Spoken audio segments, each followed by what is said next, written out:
Chapter 572.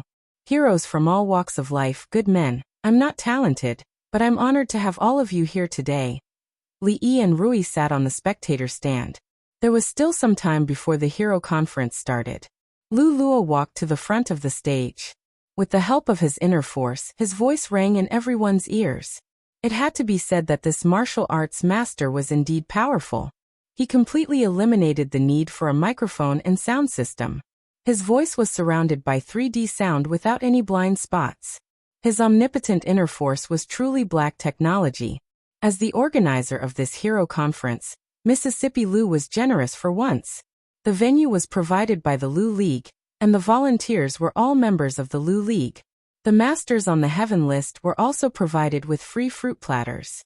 Of course, whether it was the venue, the tents, or even the tags on their waists, or the plates with fruits, they all had the Lu League's logo. This time, the Lu League really showed its face in front of all the heroes in the world. It officially entered everyone's sight. In the Lu League, the most mysterious person was, of course, Rui. Although she rarely appeared in front of everyone, the strength of a grandmaster was still there. It was a reassurance to everyone. And it was also the most important factor that attracted countless masters to join her. Mississippi Lu had more opportunities to appear in public. She led a group of women to climb the rankings all day long. She personally trained a group of female heroes and swordsmen who were not inferior to men. As for the overall management and the matters of appearing in public, it was all handed over to Lu Luo. Li Yi himself did not expect that the man that he had accidentally saved in Qing and Prefecture was also a martial arts master. He had a certain level of fame in the martial arts world. After Lu Luo recovered, he easily climbed to the top of the heaven list with his own strength. Recently, he had been taking care of the huge Lu League and the matters of the hero ranking. He appeared frequently in front of everyone and was very trustworthy in the hearts of the martial arts world. Now the area that he was in charge of had been completely separated from the brothel. The purpose of the Lu League's existence was not just to rank the rankings. Although it was difficult to recruit the top experts on the heaven list, in general, the Lu League occupied more than 10 spots in the entire heaven list. Coupled with the title of a grandmaster, the current Lu Meng had become somewhat of a deterrent in the martial arts world. Lu Luo was still on the stage. He looked at the crowd with a smile and said, "Today, all the heroes of the world have gathered here. This is a rare event in the martial arts world for hundreds of years. Although the martial arts world is vast, it has been like a plate of loose sand for the past hundreds of years. It has been chaotic and difficult to unite. Today, at the request of the martial arts world, we are holding a heroes' assembly here to elect a leader of the martial arts world. Since it was a martial arts competition and not a fight to the death, friendship came first and competition came second. Naturally, they couldn't go all out right from the start. They had to at least do enough foreplay. The selection of the Alliance Master this time was not based on a whim to see who was the strongest. The people did not call him the Alliance Master for nothing. As the Alliance Master, he had to fight for the welfare of the entire world of martial artists. He had to uphold justice and get rid of evil. He had to be concerned about the lonely old swordsmen's retired lives. He had to attack the evil forces in the world of martial artists and lead everyone toward socialism. As soon as Lu Luo finished speaking, someone below immediately spoke up. "What else is there to choose? I think Master Liu is very suitable. Why don't you be the alliance leader? I think Senior Chun is the most qualified. In my opinion, the position of the Alliance Master should be chosen between the two heroines Lu. Don't you think so?" Everyone quiet. Seeing the commotion below, Lu Luo raised his hand and gestured for the crowd to calm down. He said, "Since you are the Alliance Master of the martial arts world, you naturally have to be able to convince the masses with your martial arts. Otherwise, this heroes' assembly will be meaningless. Today's competition is for everyone to learn from each other. Don't overdo it." Lu Luo walked down from the stage and said, "Time is almost up. I won't say anything else. On the heaven leaderboard, which hero is willing to be the first to come up? I'll do it." As soon as he finished speaking, a figure flew directly onto the stage and made a dull thud. A man with a huge saber on his back caught the long saber on his back and said with a smile, Heaven leaderboard number 39 you gang. Which hero is willing to fight me? I'm not talented. I'd like to seek advice from brother you. A young man dressed in a green robe lightly tapped the ground with the tip of his foot and floated onto the stage. He held his sword with both hands and bowed to the man. Excuse me. After the two of them greeted each other, the young man smiled and unsheathed his long sword. Suddenly, a shadow of a sword appeared in front of him. Good move. The big man shouted loudly. He swung his heavy and huge saber, leaving afterimages. He moved forward with an unstoppable force, as if he wanted to break the shadow of the sword with one strike. The cheers from below continued. Even though they had seen battles that were more thrilling and exciting than this one many times in the past few months, the significance of this one was extraordinary. The battle for the leader of the martial arts circle had not been seen in the Jianghu for hundreds of years. The battles today would definitely be remembered by the people. Such an expert is only ranked number 39. Li Yi was slightly stunned as he watched from below. He turned his head to look at Rui and then at Mississippi Lu. In his heart, his understanding of their abilities increased by a few levels. Lu Luo explained in a low voice. The hero ranking now truly encompasses the entire martial arts world. It is far from what it was in Qing and Prefecture. On the other side of the grandstand, the middle-aged Taoist nun stood with her hands behind her back. Behind her stood two men in purple, and beside her was a young man. They looked at the stage with disdain. Feeling the powerful auras coming from here, the middle-aged Taoist nun's eyes flashed with a strange light. She tilted her head slightly to look in a certain direction. The woman was talking to the young man beside her called Li Yi. After a moment, she moved her gaze away, but the horsetail whisk in her hand slightly tightened. Suddenly, as if she felt something, she raised her head to look in a direction opposite her. There was a hubbub of voices there. Everyone was nervously watching the battle on the stage. After looking a few more times, they withdrew their gazes. At that moment, behind the hubbub of voices, the slovenly old man fiercely bit into the chicken drumstick in his hand. His expression was extremely gloomy. Damn Taoist nun, he said hatefully as he threw away the chicken bone. For many people, this battle for the position of alliance leader was just a participation. After all, those at the bottom of the heaven list would not be able to emerge victorious against so many people. However, this arena was a chance for them. A chance to spar with experts of the same realm. A chance to make a name for themselves. All the people in the arena were famous masters in the martial arts world. There were people around to record the process of the battle. After the battle ended, such a battle would be spread out in the form of words, and their names would also be known by more people. In a battle between experts, the slightest mistake could lead to a huge loss. The man with the long blade on his back was quickly swept out by the young man with superb swordsmanship. The young man did not last long before he was replaced by someone else. True experts knew how to preserve their strength. Thus, those at the top of the heaven list did not make their moves early. Most of the people in the arena were ranked at the bottom, so there would not be a situation where someone was swept away. In just a short half an hour, Li Yi felt that his horizons were broadened. All kinds of magical moves and weapons emerged one after another. Although he was only considered half an expert, he could tell that a few of the battles were really exciting. It was much more exciting than watching a show at a brothel. The further the battle went, the stronger the strength of the people who made their moves. When an expert in the top 30 of the heaven list finally went up to the stage, Li Yi saw Yang Liuqing walk out from behind Mississippi Lu and float up to the stage. She looked at the man in purple opposite her and said, Yang Liuqing, please advise me. Chapter 573. Miss Yang has progressed rapidly, and is now ranked 27th on the heaven roll.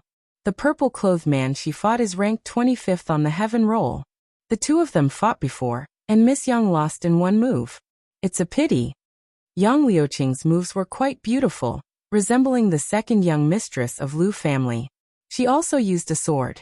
Lu Luo explained from the side. Li Yi himself could not tell who was stronger between the two. They were exchanging blows, and it seemed like the difference in strength was not that big. Second Miss Lu loved her only apprentice very much. Although they were about the same age, she usually put on airs as a master. She always looked cold and cool. She was the number one in the world.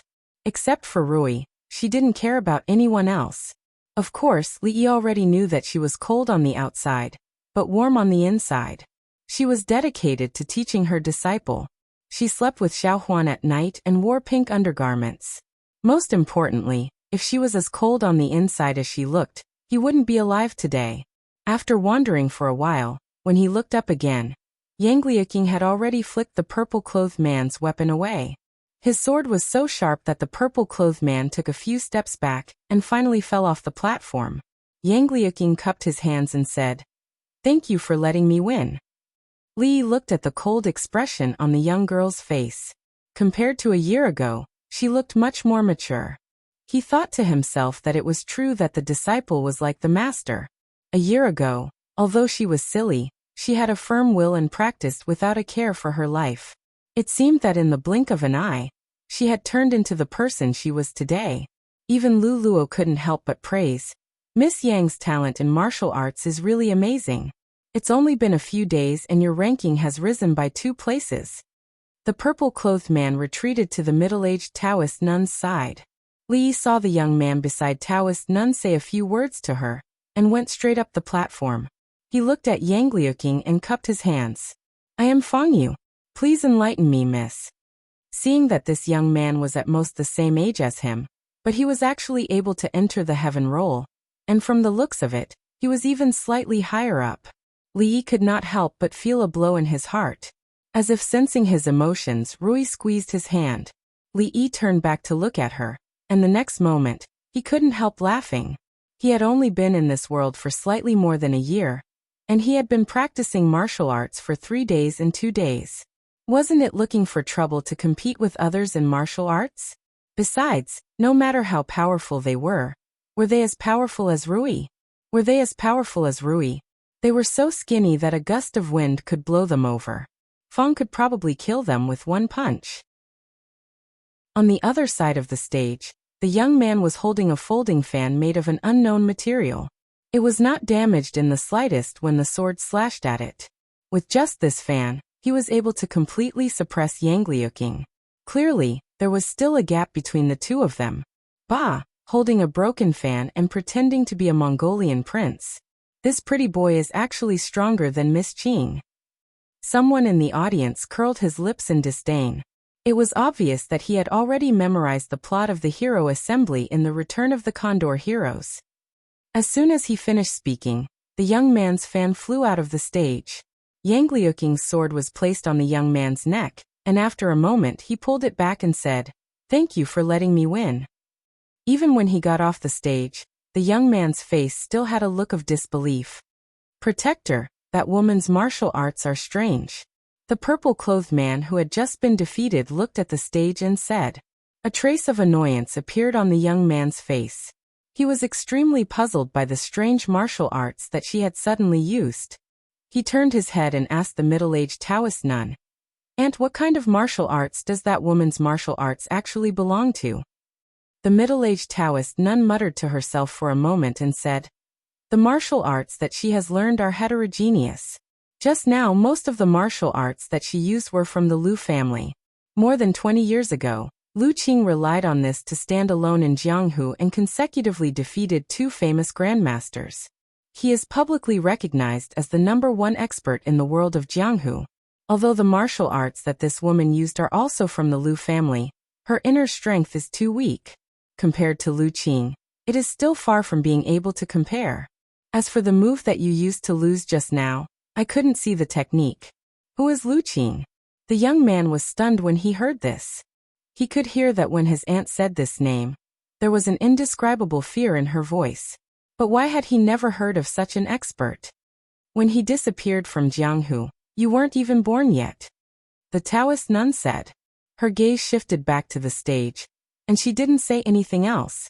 On the other side, the sloppy old man looked at the young woman on the stage with a face full of suspicion. The Lu family? What is her relationship with Lu Qing? He looked at the stage again, and his eyes immediately widened. Cloud-piercing sword. How does she know the move that old man Yang Wanli is famous for? Yang Liuqing, Yang Wanli. The sloppy old man muttered these 2 names. When he looked at the stage again, his gaze suddenly changed. Could it be that she is? Yang Liuqing came down from the stage and walked in front of Mississippi Lu. She lowered her head and said, "Master, I'm sorry. I lost." Li Yi waved his hand and said, "That's enough. You even defeated the 23rd on the heaven roll. It's not like you've never lost before. It's not like your master hasn't lost before. After the match, just watch from below." In the end, Yang Liuqing still lost in the third round. The expert who entered the top 20 on the heaven roll easily defeated her. There was still a big gap between her and the true experts on the heaven roll. Mississippi Lu glanced at him but didn't say anything. There were many surprises in the subsequent matches. For example, an expert in the top 20 on the heaven roll was defeated by a newcomer who barely made it on the list. At this point, no one would hide their strength anymore. In every match, no matter how fast or slow it was, there would always be one person who was eliminated. When an expert in the top 10 swept away several experts, no one else went up to the stage easily. The people on the stage shouted twice, but no one went up to the stage. Mississippi Lu took a step forward but was pulled back by Li Yi. "What's the hurry? Taoist Nun hasn't gone up yet. It's too early to go up now." Li Yi looked around and asked, "Where's second granduncle? Did he oversleep? Should I get someone to wake him up?" As soon as he finished speaking, he heard a soft sound. It was obviously the sound of someone landing on the stage. Li Yi turned his head and saw Taoist Nun standing on the stage, holding a horsetail whisk in her hand. There was a moment of silence, and then it immediately became noisy. "I know her. When this Taoist Nun was in Qing and Prefecture, she defeated an expert ranked 11th on the heaven roll with one move. Although the person ranked 11th back then can't be compared to now, it still shows that this Taoist Nun definitely has terrifying strength. So what? Although Senior Feng is ranked 8th on the heaven roll, it's not difficult for him to defeat the person ranked 11th back then. Sai, you guys didn't see what happened that day with your own eyes. Anyway, Hero Feng is in danger this time." The man on the stage was not disturbed by the people below. He cupped his fists slightly and said, "Feng Lang, please advise me. Make your move." Taoist Nun had no intention of introducing herself and said calmly. The man named Feng Lang frowned slightly, but his expression quickly calmed down. He cupped his sword and said, "Thank you for letting me win." As soon as he finished speaking, the sword flashed. The middle-aged Taoist Nun waved her hand, and the horsetail whisk wrapped around the man's hand. In the next moment, his sword flew out. In the next moment, he was sent flying. Feng Lang landed below the stage and took a few steps back to dissipate the huge force. He raised his head abruptly and looked up with a solemn gaze. "A grandmaster? A grandmaster?" The crowd watching the battle below suddenly fell silent.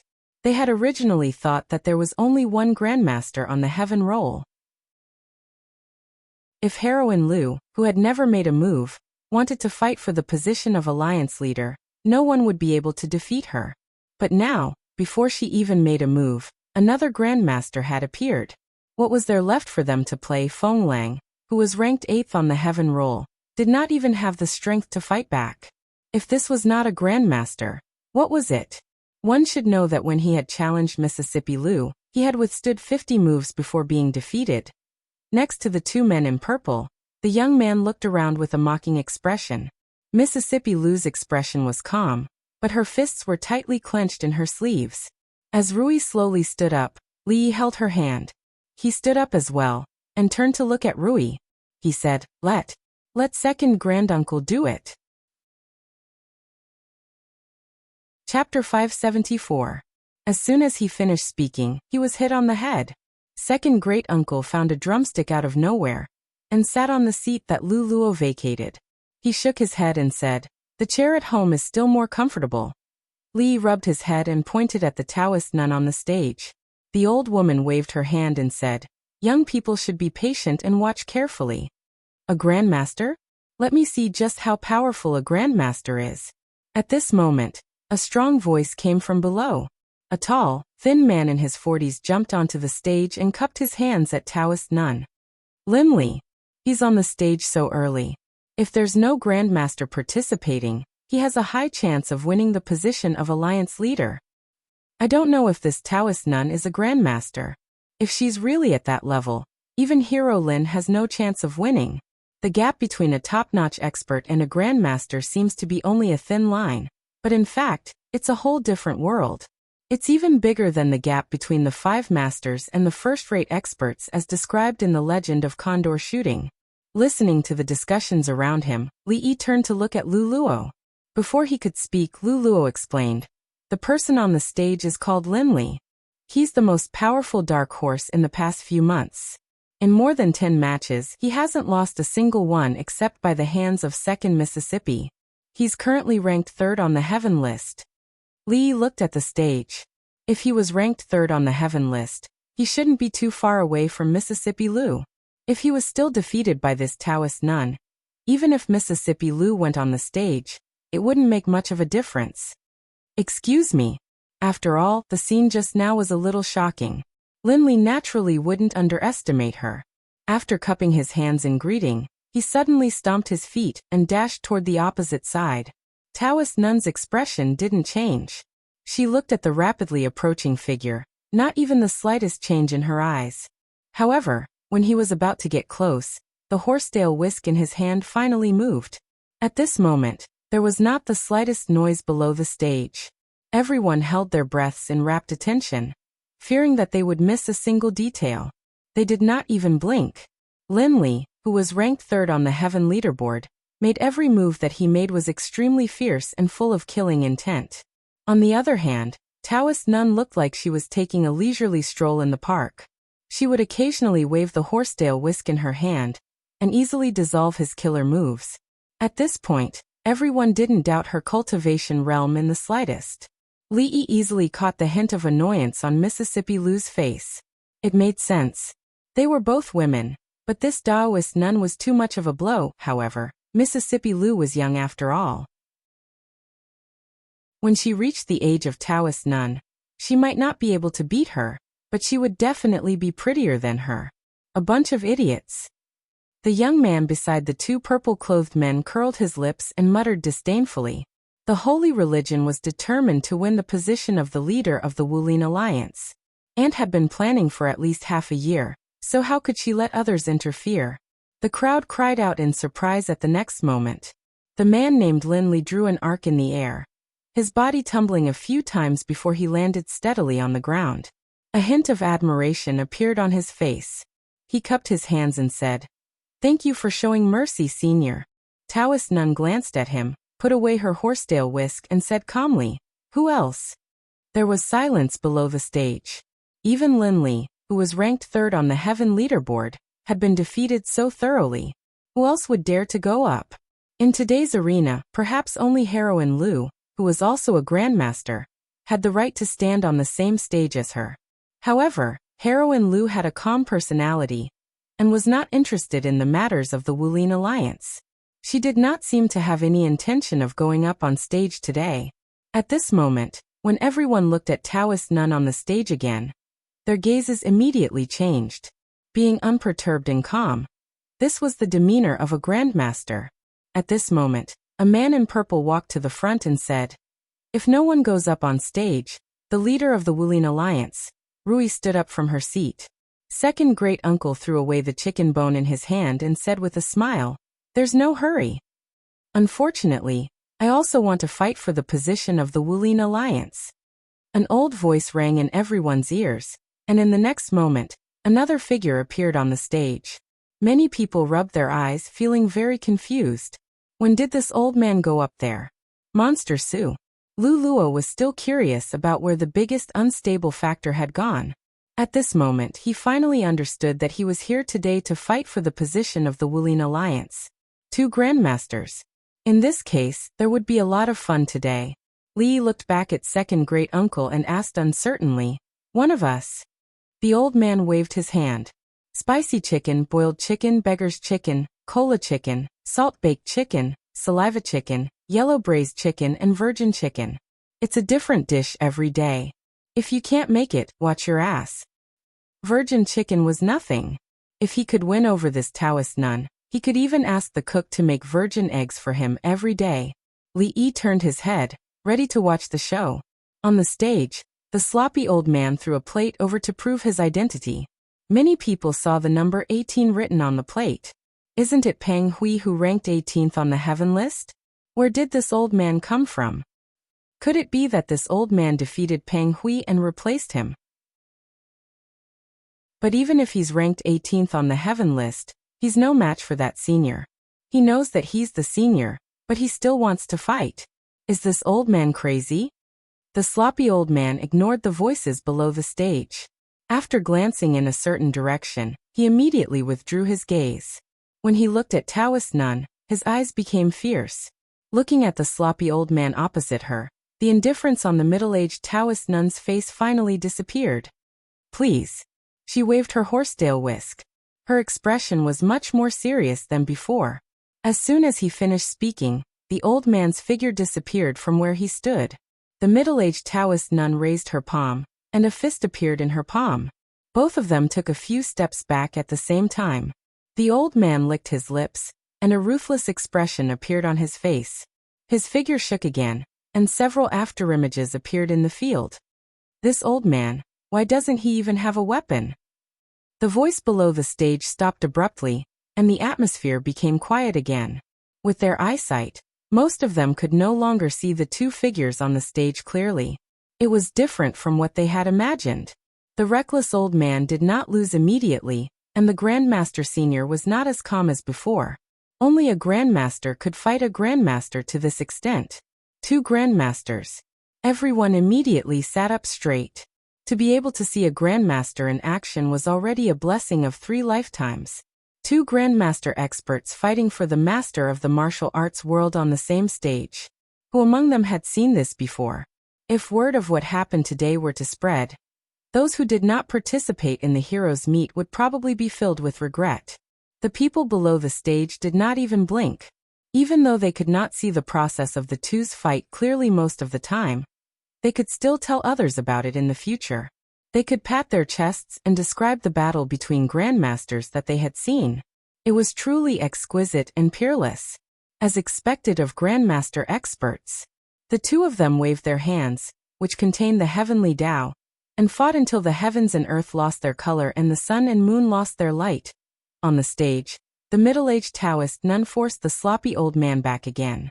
Her expression was calm, but her hands, which were hidden in her sleeves, were trembling slightly. She glanced at the ferocious-looking old man, feeling shocked and doubtful. The grandmaster opposite her was obviously the same as her. He cultivated in martial arts, and it was difficult for him to win with his inner force. Moreover, he was old and his strength was waning. At the same level, he should have more of an advantage in experience. But in the few moves they'd exchanged earlier, Chunxi had actually completely abandoned this advantage, and he'd used his full strength every single time, forcing him to have no choice but to deal with him with his full strength. If he was the slightest bit careless, then he'd probably lose at Chunxi's hands. Under such ferocious attacks, the blood in her body was in turmoil, and she felt extremely uncomfortable. After a while, seeing that the sloppy old man did not change his attacks, the middle-aged Taoist nun swallowed a mouthful of blood without a trace. Her expression gradually darkened. Such a battle would hurt both the opponent and herself. Could it be that the grandmaster opposite her was a lunatic? Then why was the position of the master of the martial arts world so attractive to him? He's already so old, but he's really fighting hard. Even an amateur like Li Yi could tell that the old man was truly fighting with his life. He could not help but sigh. Chapter 575. So this is a battle between grandmasters? As the crowd watched, doubts began to surface in their minds. The fight between two grandmasters did not seem to be as exciting as they had imagined. Apart from being faster and having a more violent fighting style, the moves were not that extraordinary. They were even far inferior to those on the heaven list. Just as the crowd was feeling puzzled, someone suddenly said, "Return to simplicity, return to simplicity, I understand now. This is a grandmaster, this is a grandmaster." The people who heard this were stunned. After a while, when they looked at the stage again, they could not help but be in awe. Returning to simplicity was a description of a grandmaster in the martial arts world. However, because grandmasters were hard to find, many people did not know what they meant. At this moment, with someone's reminder, it was as if they had been enlightened and had a sudden realization. Abandoning all fancy moves, fists were fists, palms were palms. It seemed ordinary, but it was already the ultimate realm of returning to simplicity. This was a grandmaster, a true grandmaster. When the middle-aged Taoist nun took a few steps back again, a trace of blood seeped from the corner of her mouth. Her lips moved slightly, and within a very small range, a voice could be heard. If this goes on, both sides will suffer. If you give up the position of alliance leader, I will reward you handsomely. The old man's body froze. The next moment, the middle-aged Taoist nun saw another fist enlarging in front of her eyes. If you don't want to fight, then admit defeat. Stop talking nonsense. The unkempt old man snorted coldly, but his moves were even fiercer and more violent. The middle-aged Taoist nun saw that he seemed to have gone crazy, but she did not know that he was secretly complaining. If it was not necessary, who would be willing to fight a grandmaster to the death? In this battle, he could not back down at all. If he did, he would die. Even if the old monster spared him, that poison. Grandmasters were still human, and they would die if they were poisoned. Taoist nun finally knew that there was no room for negotiation. However, she knew better than anyone how big the martial arts world was, and how important the title of alliance leader was. With such power and the holy religion, the things she wanted to do would be shortened by many years. For this, he had endured for decades. How could he give up at the critical moment? She glanced at the sloppy old man and suddenly flicked her sleeves. The horsetail whisk flew out from her hand and sank a few inches into the surrounding pillars. Her clothes fluttered without any wind, as if there was an extremely terrifying aura brewing within her body. Everyone below the stage held their breaths.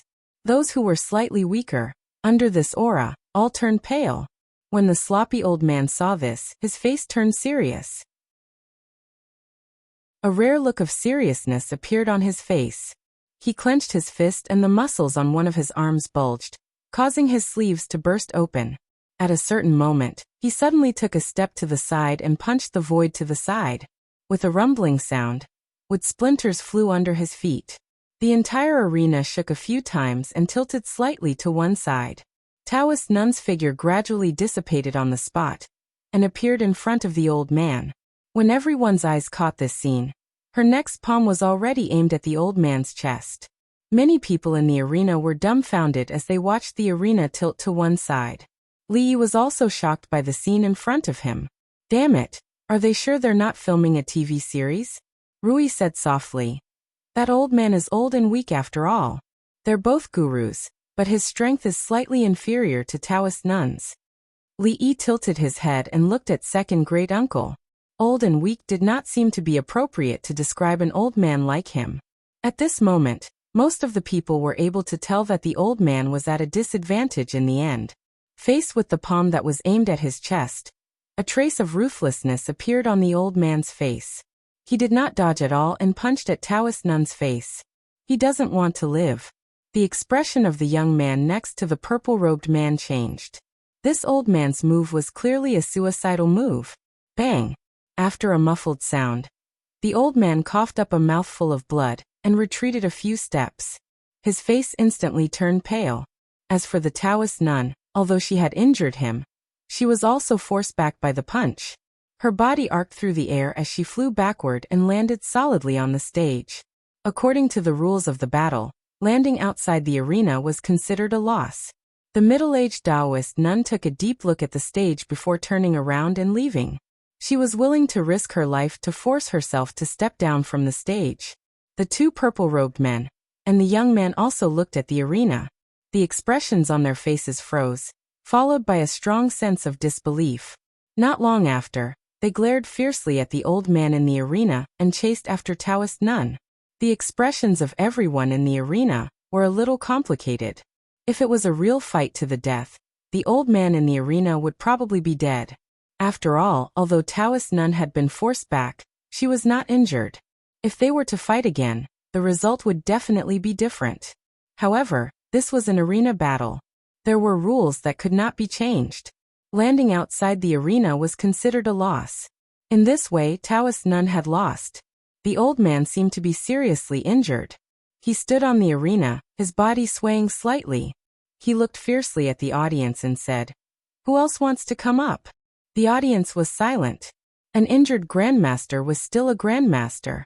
He was still not someone ordinary people could defeat. However, the temptation of being the chief of the martial arts world was not small. After a moment of silence, someone jumped onto the arena and said, "I'm Chu Feng, ranked 7th on the heaven roll. I'm willing to exchange pointers with the senior." Bang! As soon as he finished speaking, Chu Feng's body flew backward and spat out a few mouthfuls of blood. After landing on the ground, he was motionless. It was unknown whether he was dead or alive. The old man stood on the arena and looked down. He laughed and said, "Who else?"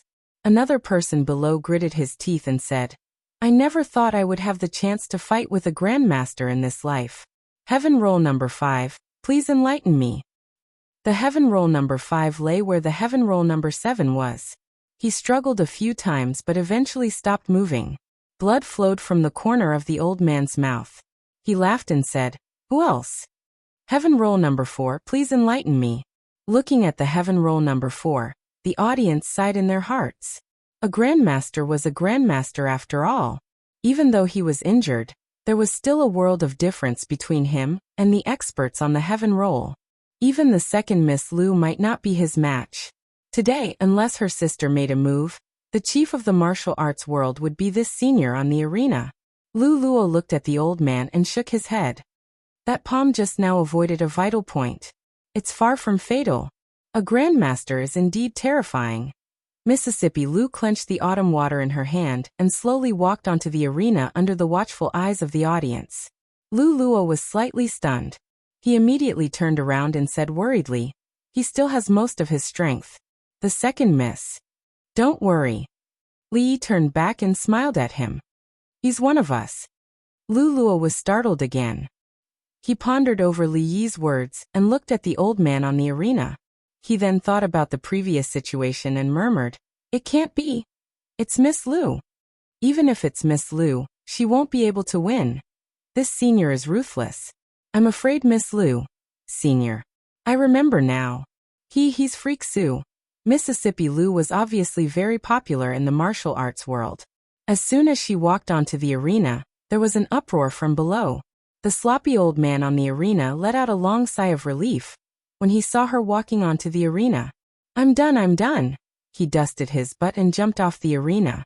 He walked out of the arena and soon disappeared from everyone's sight.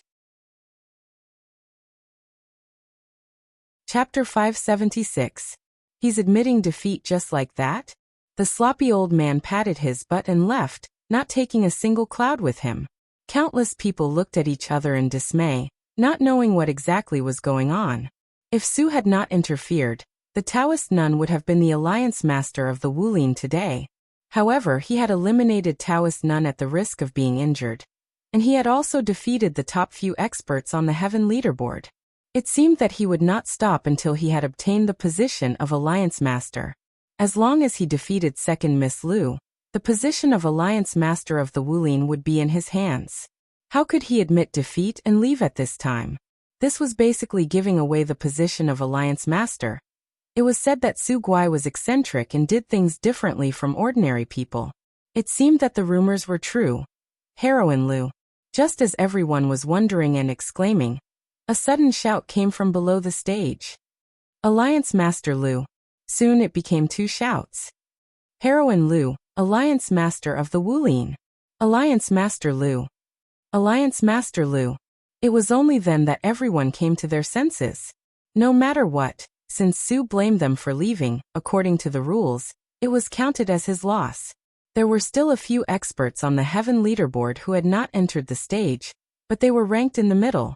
They were not even qualified to compete with second Miss Lu. Who else could it be other than her? If the two grandmasters did not appear today, there was a 90% chance that the alliance master would be Lu. Even if Su Guai defeated second Miss Lu, he would definitely not be a match for another grandmaster at his peak. She was the second on the heaven leaderboard, had a sister in the grandmaster realm, and was the leader of the Lu alliance.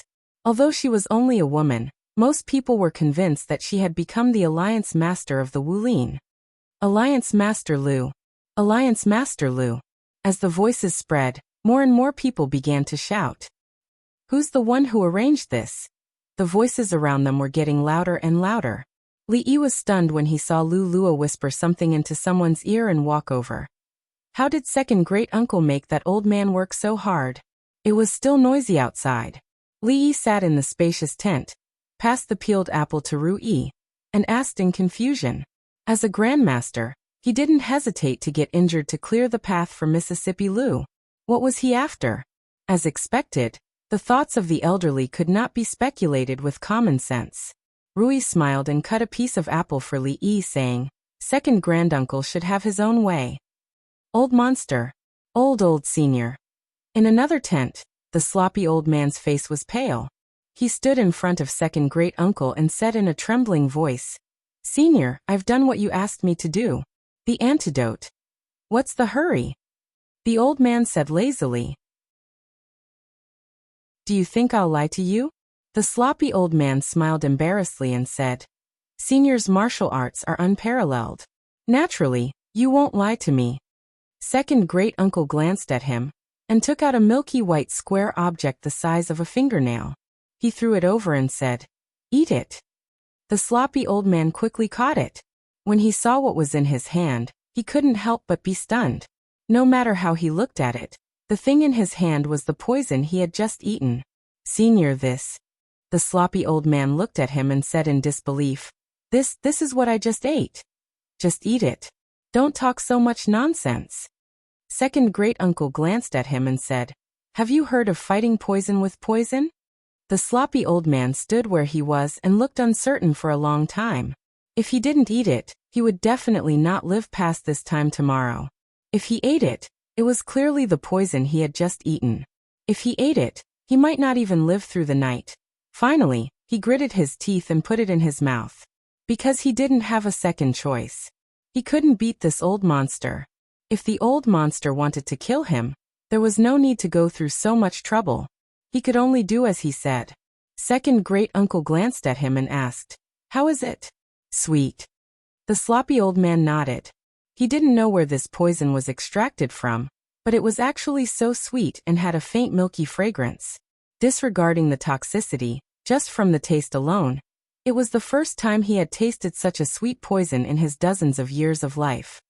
Brat, you put less sugar this time. Otherwise it could be sweeter. Second great uncle took out another one and put it in his mouth with a satisfied expression on his face. Seeing this, the sloppy old man was stunned. Say, Senior, who are you? Second great uncle looked at him with dissatisfaction and said, You've eaten the candy. Why don't you leave and wait for me to send you off? The sloppy old man asked in disbelief, It's not poison? This old man has nothing better to do after eating. Why would he carry poison with him? Second great uncle looked up at him, as if he was looking at a mentally retarded person. The sloppy old man pointed to his waist and said, Then why here? Second great uncle stretched out 2 fingers and poked another part of his waist and asked, Does it hurt? The sloppy old man gasped. It hurts. It hurts when you poke me too. Second great uncle waved his hand and said, Go. I won't keep you for dinner. The sloppy old man walked outside in a daze. Today's encounter was really full of twists and turns. He thought he was poisoned, and in order to get the antidote, he risked his life to win against the Taoist nun. The injury he suffered this time would probably take more than half a year to completely recover. In the end, he found out that he had only eaten a piece of candy. At this time, the feelings in his heart couldn't be described in words. When he walked to the door, he seemed to think of something. He suddenly turned around and asked tentatively, Senior, may I ask, what realm are you in now? He originally thought that the Supreme Master was the end of martial arts. Until today he realized that there was always someone better than him. He was just a frog at the bottom of a well. The realm of this old monster was definitely a level that he had never heard of. As a warrior, he had been pursuing the end of martial arts all his life. Although he was depressed today, didn't it also open the door to a new world for him and let him see an unprecedented light? Void breaking. Have you heard of it? Second great-uncle glanced at him and said lightly. The sloppy old man's expression changed greatly. He blurted out. What? Void breaking is real. Void breaking was to break the void with one's martial arts strength and go to another realm. In recent days, there were such descriptions in some novel martial arts novels, and there were even related theories in the martial arts world. As a supreme master, he naturally didn't care about this. This kind of saying was too mysterious. If human beings could have such power, what was the difference between them and immortals? However, the existence of the old man in front of him had subverted his previous ideas. At this moment, he didn't dare to completely deny it. When he raised his head, his face suddenly showed an excited expression. He said, I wonder if Senior can open my eyes and let me see if I can break the void? Second great-uncle's face turned red. He glared at the sloppy old man and said, Get out of here. In the courtyard, the eyes of Xiao Huan and several maids in the mansion sparkled with admiration. Li Yi was vividly telling them about the martial arts circle convention today, and how Second Miss defeated a supreme master and won the position of the chief of the martial arts world. In the room, Mississippi Lu's pretty face was a little blank. She looked at Rui and asked, What should I do next? Rui looked outside the door. After a moment, she withdrew her gaze and said, The title of the chief of the martial arts world can't convince everyone. We should improve the strength of the Lu Alliance as soon as possible, expand the influence and appeal of the Lu Alliance, and gather the power of the martial arts world. We have a lot of enemies. It's better to be prepared, just in case. The Qin family is not enough. We've provoked so many powerful enemies. Not long after, Mississippi Lu walked out of the room and glanced at Li Yi with dissatisfaction. Seeing her appear, Xiao Huan and several chattering figures instantly surrounded her. Chapter 577. Although the Jing state also had foreign enemies, the degree of danger was far less than the situation of the Southern Song dynasty described in The Return of the Condor Heroes. Whether it was the common people or Jianghu, the awareness of the nation's worries was much weaker. Hence, there was no need for them to imitate novels and discuss how they should be loyal to their country and force back powerful enemies. Instead, sparring with each other and electing a master of martial arts was the most important thing. The second thing was to use this event, which had not been seen in decades in the world of martial artists, to make friends with heroes from all walks of life, gain knowledge, and see the world. However, after the competition for the leader of the martial arts world, in the next few days, everyone's mood was even higher. Although Leader Lu was a woman, she was as forthright as a man. She held the hero banquet for 3 consecutive days. There was wine and food, and heroes from all walks of life ate and drank for free. In these few days, everyone competed with each other. When their hands were itchy, they would compete on the stage. More than half of the martial arts world's top experts gathered together. It was a grand and rare sight. Among them, there were countless people who expressed their intention to join the Lu Alliance. There was no other reason than that any member of the Lu Alliance could earn points by completing missions. These points could be directly exchanged for silver, or they could be used to exchange for weapons forged by famous blacksmiths. They could even be used to ask for pointers from masters on the sky roll. If their points reached a certain level, it was even possible to ask a grandmaster to teach them martial arts. Of course, to exchange for points, it was not necessary to join the Lu Alliance. Other than the internal missions, the Martial Arts World Union also released some other missions. The difficulty was relatively lower, and the points were lower.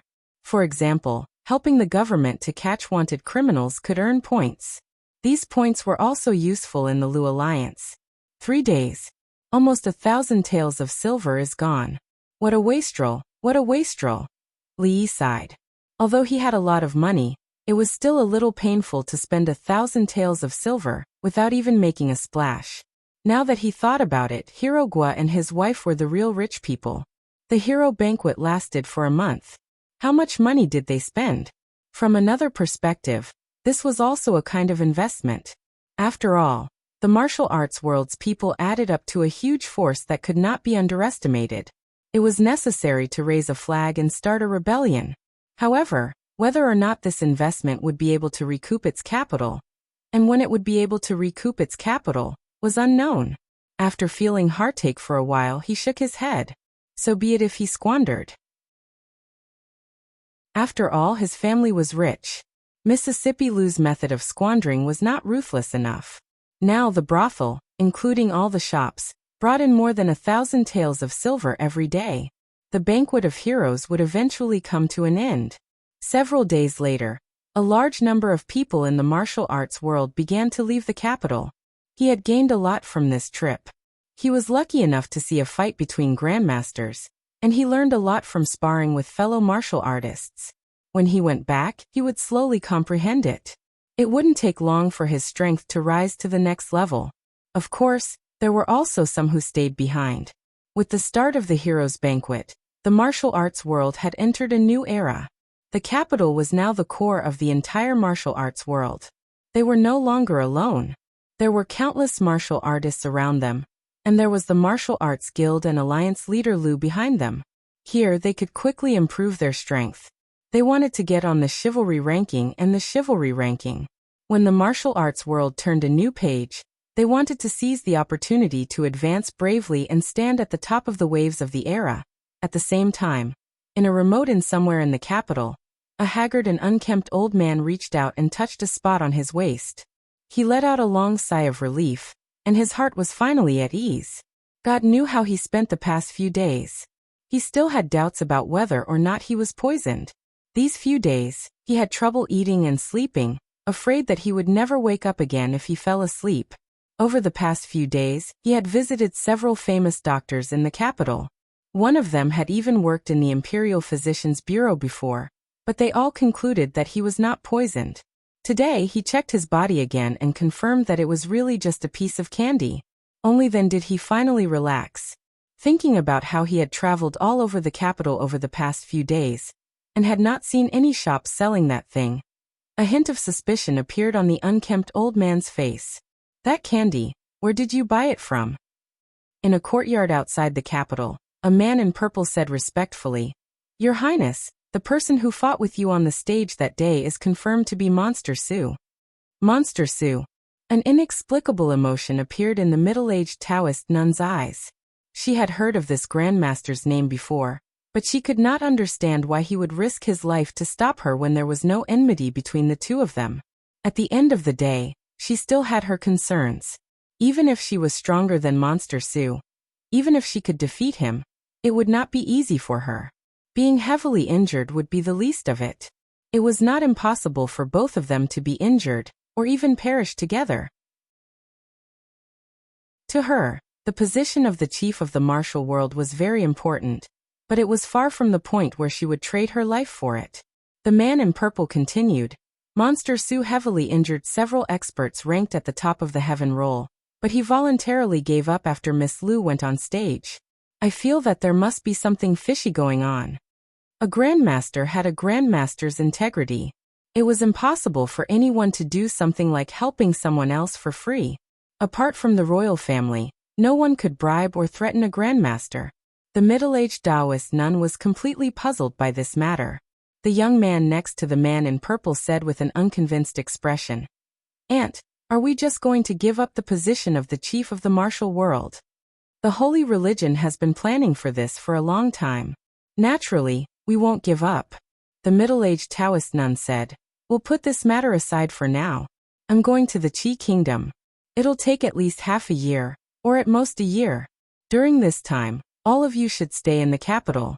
Don't act rashly, lest you attract the attention of the officials and the imperial court.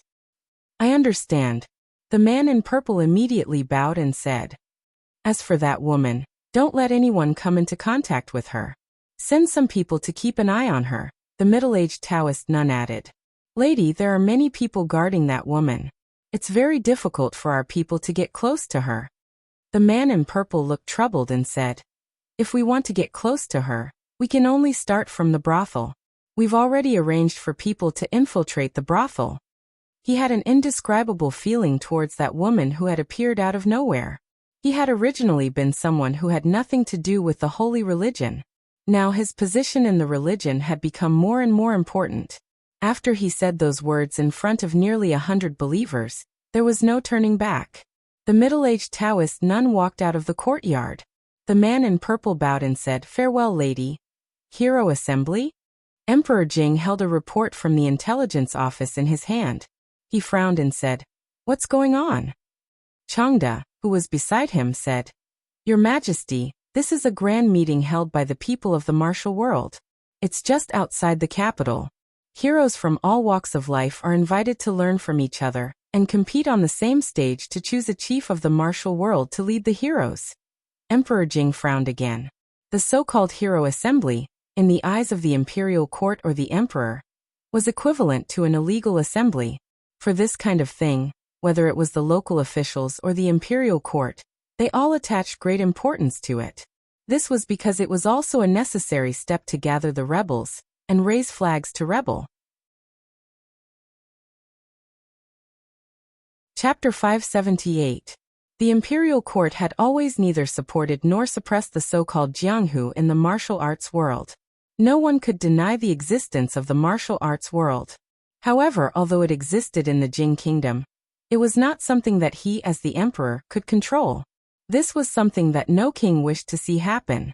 Did they commit crimes and disturb the public security near the capital? Emperor Jing put the booklet aside and asked. The so-called heroes of the martial arts world were, to put it bluntly, bandits. There were many people who bullied the weak. There were many such people on the wanted list of the government. Changde shook his head and said, "The Secret Intelligence Division attaches great importance to this matter. There have been no such incidents in the past few days. On the contrary, there have been few cases in and out of the capital these days. This group of martial arts people boast of being chivalrous and righteous. They will help when they encounter injustice.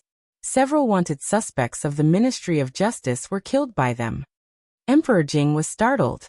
He had always heard that the bandits in the martial arts world committed crimes, and committed many big crimes. When did they become so kind that they would help the government? Changde explained, "There is a chivalry list in the martial arts world. If these people want to be on the list, they have to do more chivalrous things. The local government has a tacit attitude towards this kind of thing. They will even take the initiative to cooperate with them. The public security of some states and counties is indeed much better." Chivalry list? Emperor Jing nodded slightly and said after a moment, "The martial arts world is also a great force. If it can be used by the imperial court, it will be of great help." Changde showed a bitter smile and said, "Your Majesty, the martial arts world will never be used by the imperial court. Most of them are arrogant and obsessed with martial arts. They are extremely resistant to the government and the imperial court. They will not work for the imperial court directly. Moreover, after the heroes' assembly, those people have dispersed. It is not so easy to gather them again. If they can continue to be like this, it is also a good thing." Emperor Jing pondered for a moment and asked, "Is it possible to recruit the leader of the martial arts world?" Changde smiled and shook his head as he recalled the information the intelligence division had gathered. With 2 grandmasters participating, it was strange that the position of alliance leader had ended up in the hands of that little girl. Just as he was about to speak, he raised his head and saw Emperor Jing clutching his chest. His breathing was rapid and his expression changed. In a flash he appeared beside him and hurriedly said, "Your Majesty, Your Majesty." 2 eunuchs hurriedly ran out of the hall. Not long after, the imperial physician Lu Jimin carried a medicine chest and quickly stepped into the hall of diligent government. "Damn it, why is the winter in the capital so cold? It's at least -10 degrees. Wearing a thick coat, Li stood in the yard, stamping his feet and blowing air into his hands. Xiao Huan, who was standing at the side, also wrapped herself tightly. She wore thick gloves on her hands and tiptoed to help Li brush off the snow on his shoulders. Madam said yesterday that the winter in the capital is very cold. She was afraid that the young master and miss would not be used to it. The servant girl, who had just celebrated her 16th birthday, helped Li straighten his collar and said, "The young master should go back to the house and stay for a while. If you are cold, go back first." Li shook his head. He rubbed his hands a few times, and they immediately became warm. This was the second winter he had spent in this world. The winter in Qing'an Prefecture was not too bad. Although there was snow, it was not very cold. The winter in Jingdo, on the other hand, was no different from the winter he had experienced in his last life. Holding a delicate wooden knife in his hand, the snow sculpture on the stone table was almost complete. Xiao Huan looked at the snow sculpture on the stone table, and the corners of her mouth curled up. There were 4 palm-sized figures in total. Eldest Miss, Second Miss, the young master, and her. Although after moving to the capital, there were countless good food and fun things to do. But what she missed the most was still the days in the stockade with the young master and the young miss. The proud Lolita, who had wrapped herself up like a bear, rolled out of the room. Seeing the snow sculpture on the stone table, her large eyes immediately widened. I want it too. I want it too. I want to be with father and mother. If father sees it, he will definitely be very high. Li rubbed the proud Lolita's little face. She ran away before she finished speaking. Rubbing her face quickly, she picked up a snowball from the side and threw it over. She said angrily, "You wait, I'm going to find Sister Rui." Finishing, she rolled back into the room to complain. Li placed his hand on his face and immediately shivered. When he looked at Xiao Huan, the servant girl broke into a run. He rubbed his hands hard and turned back to look at the snow sculpture on the stone table. He smiled and turned to walk back into the room. It was the winter of the 2nd year of Jinghe, the 23rd of the 12th month, the Little New Year. 2 months had passed since the Heroes' Assembly. 2 months ago, the old emperor fell ill again. Although his life was not in danger, his body did not seem to be getting better. The morning court session changed from 1 day to 3 days, then 5 days. At this point, the last time the officials attended court was already 7 days ago. The winter weather was cold and the air was dry. It was the season when asthma occurred frequently. The 2nd year of Jinghe was a hot summer that had not been seen in decades. It indicated that this year's winter would be especially cold. This matter was finally confirmed not long ago. In this period of time, Li had entered the palace a few times. The old emperor's body would not collapse in a short period of time. At least, it would not be a problem for him to survive this winter. The earth dragon was burning hot. The inside and outside of the room were 2 different worlds. Little Nian wanted to eat dumplings. Rui was making dumplings. On one side was Mississippi Lu. Xiao Huan sat on the other side to help. Yongning was watching from the opposite side. As for the Tsundra Lolita, she was purely here to cause trouble. When she saw Li Yi coming in, she pounced towards Li Yi with her hands covered in flour. Li Yi's palm pressed against her forehead, so she could only bare her fangs and brandish her claws. In the end, she gave up on smearing the flour on Li Yi's face. When she turned around and saw the dumplings Mississippi Lu was making, she immediately held her stomach and laughed. Li Yi had long understood that Mississippi Lu was an otherworldly fairy. If she made dumplings well, she would not be called a fairy. He walked over and took her place. He pushed the pile of strangely shaped dumplings to the side. The dumplings had to be made quickly. The 2 little princesses had to return to the palace before the sky turned dark. Mississippi Lu stood up in embarrassment and anger. After glaring at him, she turned around and walked out of the room. It was still snowing heavily outside.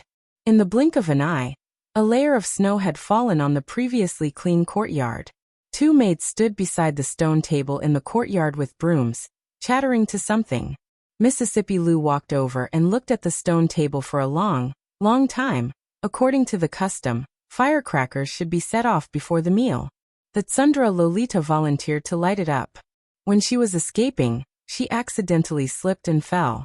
Now she was pouting and rubbing her butt. She looked rather depressed. However, this trace of depression soon disappeared when she ate the only newly minted copper coin in the dumplings. She jumped and jumped to show off.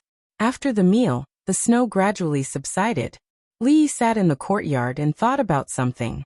In a few days he would officially enter the 3 years of scenery. Everything seemed to be going smoothly. But in fact, there were still many things that had not been resolved. In early spring, the academy would open. At that time he naturally could not be as leisurely as he was now. A small snowball flew over and hit the back of his head. The cold snowflakes poured into his neck and immediately woke him up. The arrogant laughter of the Tsundere Lolita came from behind him. When Li Yi turned around and walked over, the laughter turned into a scream. Chapter 579. Mister, when do you think father's body will recover? Li Yi was holding a sharp dagger in his hand. He was carving on a crystal-clear block of ice that did not contain any impurities. A miniature version of a proud loli wearing a palace dress had already begun to take shape. The proud Lolita stood at the side and watched for a while. When she saw that Li Yi's ears were red from the cold, she blew on her hands and stood on her tiptoes to cover his ears. Then she sighed and said. Li Yi turned to look at her, and saw that her delicate face was slightly red from the cold wind. She actually looked like a little adult. He smiled and said, soon when this winter is over. He had talked with the imperial physician Lu Jimin before. The old emperor's body was not at the point of exhaustion yet, but it would definitely not be as long as 3 to 5 years as he had initially expected. The current situation was that the more diligent he was in governing, the sooner he would step into that abyss. The more diligent he was in governing the country, the sooner he would step into that abyss. However, whether it was him or Lu Jimin, they could not change the old emperor's decision in this aspect. Winter is over. A glimmer of light appeared on the proud Lolita's face. She looked at the ice sculpture that was about to take shape, and a trace of reluctance appeared on her face. Although the other her would melt after winter, but for the sake of father's recovery, it was better for winter to pass quickly. Li Yi turned back to look.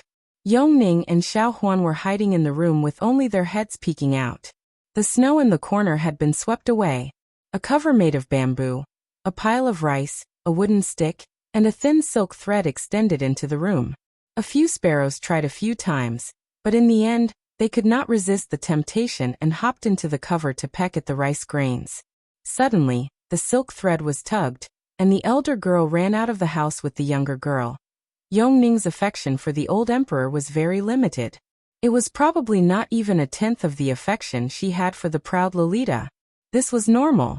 She only had a short memory of the old emperor in recent days. There were some things that she could not understand at this stage, but in another 2 years, she would be able to understand. The proud Lolita's attention was quickly attracted by the sparrows under the cover. She trotted over and discussed how to take the sparrows out of the cover. Li Yi swept away the ice on the table. He could not fulfill the proud Lolita's request to carve an old emperor. She could do it herself, but if it was someone else, he would have accused her of being disrespectful. The sparrows were caught, but when they were taken out of the cover, they accidentally flew away. The 3 girls were a little disappointed. Li Yi had to personally help them catch 2 more sparrows. It was not unusual for 2 girls to play this game. Xiao Huan had just passed her 16th birthday, but she was like a child who could not grow up. In this kind of environment, her personality would probably not change even after a few years. As the end of the year approached, the incense in the temples near the capital was also at its peak. The old mistress and Rui went to the cold mountain temple. Feng's wife and a few other women also went with them. They gave out vegetarian food and accumulated merit. It would probably be 2 or 3 days before they returned. From today onwards, Feng and the others completely let go of themselves. They went to the city early in the morning, and did not know if they would return at night. As for Li Yi himself, he could only look after the children at home. A silk thread was tied to the sparrow's leg, and the other end was held in their hands. Every time it wanted to fly away, it would be pulled back by the silk thread. This was what Li Yi played with when he was young. Yongning was too young and probably had not played with it before. Xiao Huan and the proud Lolita found it even more interesting. After chattering in the courtyard for a while, Xiao Huan ran in from outside and said, "Young master, those birds are very pitiful. Can we let them go?" "Go." Li Yi waved his hand, and the little servant girl ran out quickly. "Young master, they have been let go." After a while she trotted back again. Li Yi was writing something at the table, and she sat on the other side. She supported her chin with one hand, blinked her eyes, and stared blankly for a while. It seemed that she thought of something, and her face suddenly turned red. "What are you thinking about?" After a while, even her neck was covered with a layer of pink. Li stretched out his hand and snapped his fingers in front of her eyes. No, nothing. After the little servant girl woke up with a start, her face was so red that it looked like it was about to drip blood. She lowered her head and ran out quickly. Li Xian walked in from outside, looked back and said, "What, you finally made a move on your little servant girl. Why are you so free today?" Li glanced at him and said, "Is the Academy of Science ready?" This sentence touched on Li Xian's sore spot. His face immediately fell, and he waved his hand and said, "I don't know if it is too late to tell Uncle Huang that I don't plan to open the Academy of Science now." What was a typical example of courting death? This was it. He had nothing better to do, but he had to run to the old emperor and tell him to open the Academy of Science. It was clearly too late to regret it now. What was science? Science was, even Li Yi himself could not explain it. In any case, it was something that humans could see and think of. All phenomena and laws could be related to science. The establishment of the Academy of Science was not just to create some strange things. It involved agronomy, mechanics, medicine, biology, economics, neurology, and so on. Even their so-called mathematics, strictly speaking, belonged to the ranks of science. There was a saying that went, "Mathematics is the queen of science." When the time was right, he could directly merge the mathematics school into the Academy of Science. That would save him a lot of trouble. Of course, even if he had a heaven-defying bug, it would take decades or even a lifetime to build up these things step by step, and then slowly develop the technology tree. It might not even be enough. Although Li Xian did not need to make it so complicated, the simplest and most basic things still gave him a headache. He had already raised the flag. If he could not produce any results when the time came, he would lose a lot of face. Li looked at him again, and there was a hint of pity in his eyes. "You have to help me," Li Xian looked at him and said. Li glanced at him and asked, "Why?" Li Xian looked at him and said, "Because we are friends." Friends? Li Yi had a confused look on his face. What is a friend? And what is a friend? Do you know what the word friend means? I don't know. Li Xian shook his head and stood up. He walked out of the door and said, "I originally wanted to introduce a big business to you. Since we are not friends, I will find someone else." "Wait." Li Xian turned around and asked, "What else is there?" Li looked at him and said, "I thought about it and I think I should help you." "Why?" Li Xian raised his eyebrows. "Because we are friends." Li looked at him and said seriously. Chapter 580. Xiao Huan came in with tea with a blushing face. After glancing at Li Yi, she quickly left. The little maid was a little off today. He didn't know what she was thinking about. 16 years old should be the rebellious period. To be safe, he had to ask her later. Li thought so. He turned to look at Li Xian and said, "Tell me, what big business is it? Have you heard of the Wang family of Luochuan?" Li Xian looked at him and asked. Li thought carefully and then shook his head. "I haven't heard of the Wang family of Luochuan, but I've heard of the apples of Luochuan." In his impression, Luochuan was the hometown of apples. The apples of Luochuan were beautiful in shape, bright in color, crispy in texture, and delicious in color and aroma. Of course, this Luochuan was not the same Luochuan. He just didn't know what the Wang family of Luochuan was. Did they start by selling apples? Li Xian rubbed the space between his eyebrows and said, "The Wang family of Luochuan is the family of the princess." "Is it that Wang family?" Li looked at him and asked. "Yes, it's that Wang family," Li Xian nodded and said. Li naturally knew about the Wang family that the heir's consort belonged to. However, no one had ever mentioned the Wang family and apple to him. What did it have to do with Luochuan? Generally speaking, if a family had the title of a certain county in front of it, it was really impressive. Just like the Cui family, they had extremely high prestige among the people and scholars. Their strength was not obvious, and there were no soldiers in the family, but they had great influence. In their own land, they were like local tyrants. With a little instigation, the old Li family's world would be in chaos, and even the royal family had to give them face. Naturally, Li had heard of this Wang family. It was originally a family similar to the 5 surnames and 7 glances of the Sui and Tang dynasties. Although it was not completely destroyed in the course of history, after more than 100 years of changes in the situation, its current strength was much weaker than those aristocratic families in his previous life. However, it should not be underestimated. The Wang family was a relatively different existence among these families. There was only one reason: they were rich. Although opportunistic merchants were looked down upon by the upper class, they would be fools if they didn't earn money when there was money in front of them. Even noble families had to make a living, right? Besides, filling their stomachs wasn't the only thing they pursued. On the surface, they looked down on merchants, but they had plenty of ways to earn money in the dark. But among these major clans, only the Wang family was able to do business openly, and to such an extent. No one knew how much money the Wang family had. They only knew that the Wang family had shops in almost all the states and counties of the Jing kingdom. They owned the largest chamber of commerce in the Jing kingdom.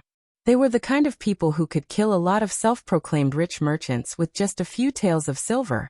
Even though the Li family was not short of money now, it was still far from being comparable to such a giant. If you have money, you have to keep a low profile. This law was not suitable for future generations, but it was applicable here. This one, no, a big fat sheep, would attract attention wherever it went. The country needed money to run, and so did revolts. With the Wang family's money, there would be an economic foundation, and then it would be easier to carry out the construction of the upper class. Of course, no matter if one wanted to rebel or to rule the country, one could not rob openly. That would not win the hearts of the people. Moreover, the Wang family was not a pushover. In addition, the Wang family had always cozied up to the royal family. When the country was in trouble, they would be the first to take the lead in donating money, actively exert their family's influence, and help implement the various new decrees of the imperial court within their sphere of influence. They were simply the role model of aristocratic families, and the firmest ally of the old emperor. This was also the main reason why the king of Shu always wanted to get on the good side of the Wang family. The marriage between the big families was not a matter of the younger generation, and the younger generation liking each other. They had to consider more political factors. The marriage meant taking sides. If the king of Shu married the daughter of the Wang family, it meant that the Wang family was already standing behind the king of Shu. With the Cui family and the Wang family as the leaders, the position of the Eastern Palace could not be more stable. Speaking of which, the king of Shu had the backing of the royal family and the Cui family. A marriage alliance with the Wang family could be said to be a well-matched match. Unfortunately, the peach that he had been picking for a long time had been snatched away by someone. The king of Shu's dream of winning over the Wang family was shattered, and from then on he regarded Li Xian as a thorn in his side. Li glanced at Li Xian. Until now, he still could not figure out what the Wang family saw in this guy. The Wang family was, after all, an aristocratic family. Logically speaking, their vision should not be bad. However, it had to be said that the father of the crown princess was really not good at picking a son-in-law. "Your father-in-law asked you to come?" Li looked at him and asked. A trace of awkwardness appeared on Li Xian's face. He said, "The liquor, soap and perfume business has taken over the capital in the past year. However, we do not have the manpower and financial resources to expand to other areas. This time, the Wang family wants to seek cooperation." 2 days ago, my father-in-law personally came to the crown prince's residence. The awkwardness on Li Xian's face deepened. At certain times he was still a little thin-skinned, especially when he had something to ask of someone. It was difficult for him to speak up. Li roughly understood what he meant. It was nothing more than the Wang family also taking a fancy to this big piece of cake, and wanted a piece of it. The profits were huge. Although the Wang family now had countless shops in various industries, the majority of the profits were still in these few businesses. With such a big business, how could the Wang family not have this kind of vision? It was not surprising that they had taken a fancy to these few businesses. Of course, for both parties, this was indeed a win-win situation. Because of the lack of manpower, material and financial resources, the business that Li Xian and Her Royal Highness could only occupy the capital's market at most. And although the Wang family was capable, they lacked the core technology. This was the most crucial point. Without Li Yi's consent, they could not intervene at all. Cooperating with the Wang family would expand the market. In the future, money would definitely flow to the Wang family. Mississippi Lu was not afraid of squandering. Not to mention spending 1,000 taels in 3 days, even if she spent 10,000 taels in 3 days. Spending 10,000 taels in 3 days would make her but swollen. In the future, there would be many things to spend money on. This way they could also take out money to do more things. In addition, they had also established a beneficial relationship with the Wang family. Between families, this relationship was stronger than the relationship brought about by marriage. Of course, if the crown prince's wife had any good-looking sisters, then the two families would have an additional layer of bond on top of the benefits. Naturally, this was not considered.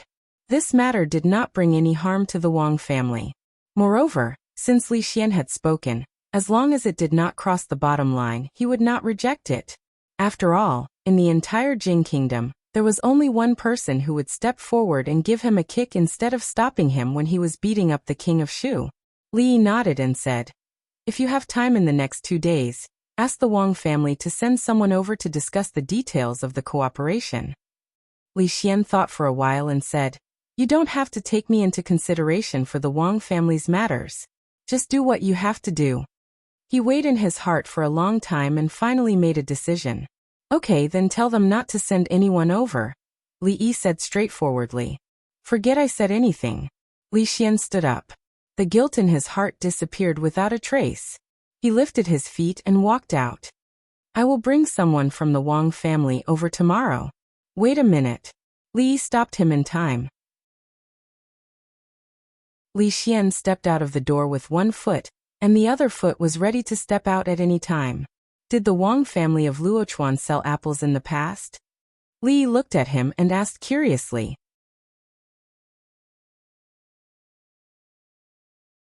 Chapter 581.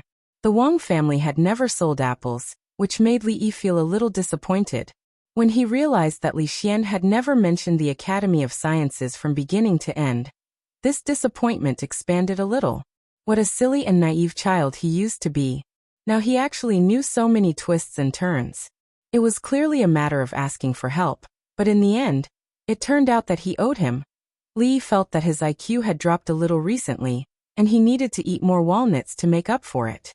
The little maid always used the door to pick up walnuts. It was a curse to say that the head was caught by the door. Li Yi had some doubts whether the walnuts caught by the door could still make up for the brain. Would the more he ate, the more stupid he became? "Young master, it's done." Xiao Huan ran over from the door and put the handkerchief on the table in front of Li Yi. On the handkerchief was a pile of walnuts she had just peeled. Li Yi fed her one first, then looked at her and asked, "Xiao Huan, have you been hiding something from the young master recently?" "No." The little maid looked up at him and said, "Xiao Huan has nothing to hide from the young master." Li Yi asked again, "Then tell me, what did the young lady say to you yesterday?" The little maid was stunned for a moment, then her little face turned red. She lowered her head and rubbed the corner of her clothes. She whispered, "No, nothing," lowering her head, blushing, rubbing the corner of her clothes. Then there was really something. Li Yi sighed. When a girl grew up, she could not be kept at home. The little maid had grown up and actually knew what was hidden from him. He waved his hand and said, "It's getting late. Go back to your room and rest early." "Yes." The little maid lowered her head and answered. Her voice was like a mosquito. Rui was not here, so he had to sleep alone at night. Li Yi simply washed up, lay on the bed, closed his eyes, and sorted out what had happened recently in his mind. In Wulin, everything was gradually on the right track. The brothel was as usual, and everything was in good order. New underwear began to go out of the brothel. Although it had not been fully accepted, the current sales volume could be regarded as hot. The deterioration of the old emperor's health was somewhat out of his expectations. This caused some of his arrangements and preparations to appear a little rushed. When the time came, there might be a huge deviation from what he had expected, and he would need to prepare a new path of retreat. However, this matter was not that urgent at the moment. If it really came to that, he would not need too much time to prepare. Putting all these aside, He really didn't want the old emperor to pass away too early. The relationship between ruler and subject was rarely reflected between the two of them. What was more important in his heart was that next-door uncle who could comment on a few dishes and a bowl of white fungus and lotus seed soup with him in the garden of Ningguang Fu. Live well. Li Yi sighed as he heard a faint creaking sound. Didn't you say you would be fasting for 3 days? Why are you back today? The door opened and closed, and a graceful figure walked in from the darkness. There was no light in the room, so he couldn't see clearly. Li Yi asked with some doubt. The footsteps were getting louder, and the figure walked to the bedside. There was no response, and there was a rustling sound in his ear. It seemed that she was taking off her clothes. The next moment, Li Yi felt the quilt was lifted, and a small figure crawled in. Rui was nearly 1.7 meters tall, the standard height of a goddess with long legs. Sleeping next to him would definitely not feel like this. The familiar fragrance lingering at the tip of his nose made an extremely surprised expression appear on Li Yi's face. Xiaohuan? He asked with some disbelief. Young master. The little servant girl's body curled up, and her voice was a little shaky. Li Yi felt that her body seemed to be burning. Why did you come here? Go back to sleep. Li Yi sat up from the bed and said, if you are afraid to be alone, then go sleep with Second Mississippi. Young master doesn't like Xiaohuan. Li Yi felt that the little servant girl's body under the quilt was no longer trembling, but there was a sobbing tone in her voice. No. Li Yi didn't know how to answer for a moment. At this time in the darkness, the little servant girl had already sat up from the bed. She sat on the edge of the bed, bent over, and seemed to be looking for her shoes.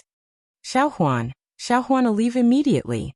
She spoke in a low voice, but there was a faint, almost inaudible sobbing sound. What are you doing? Come here.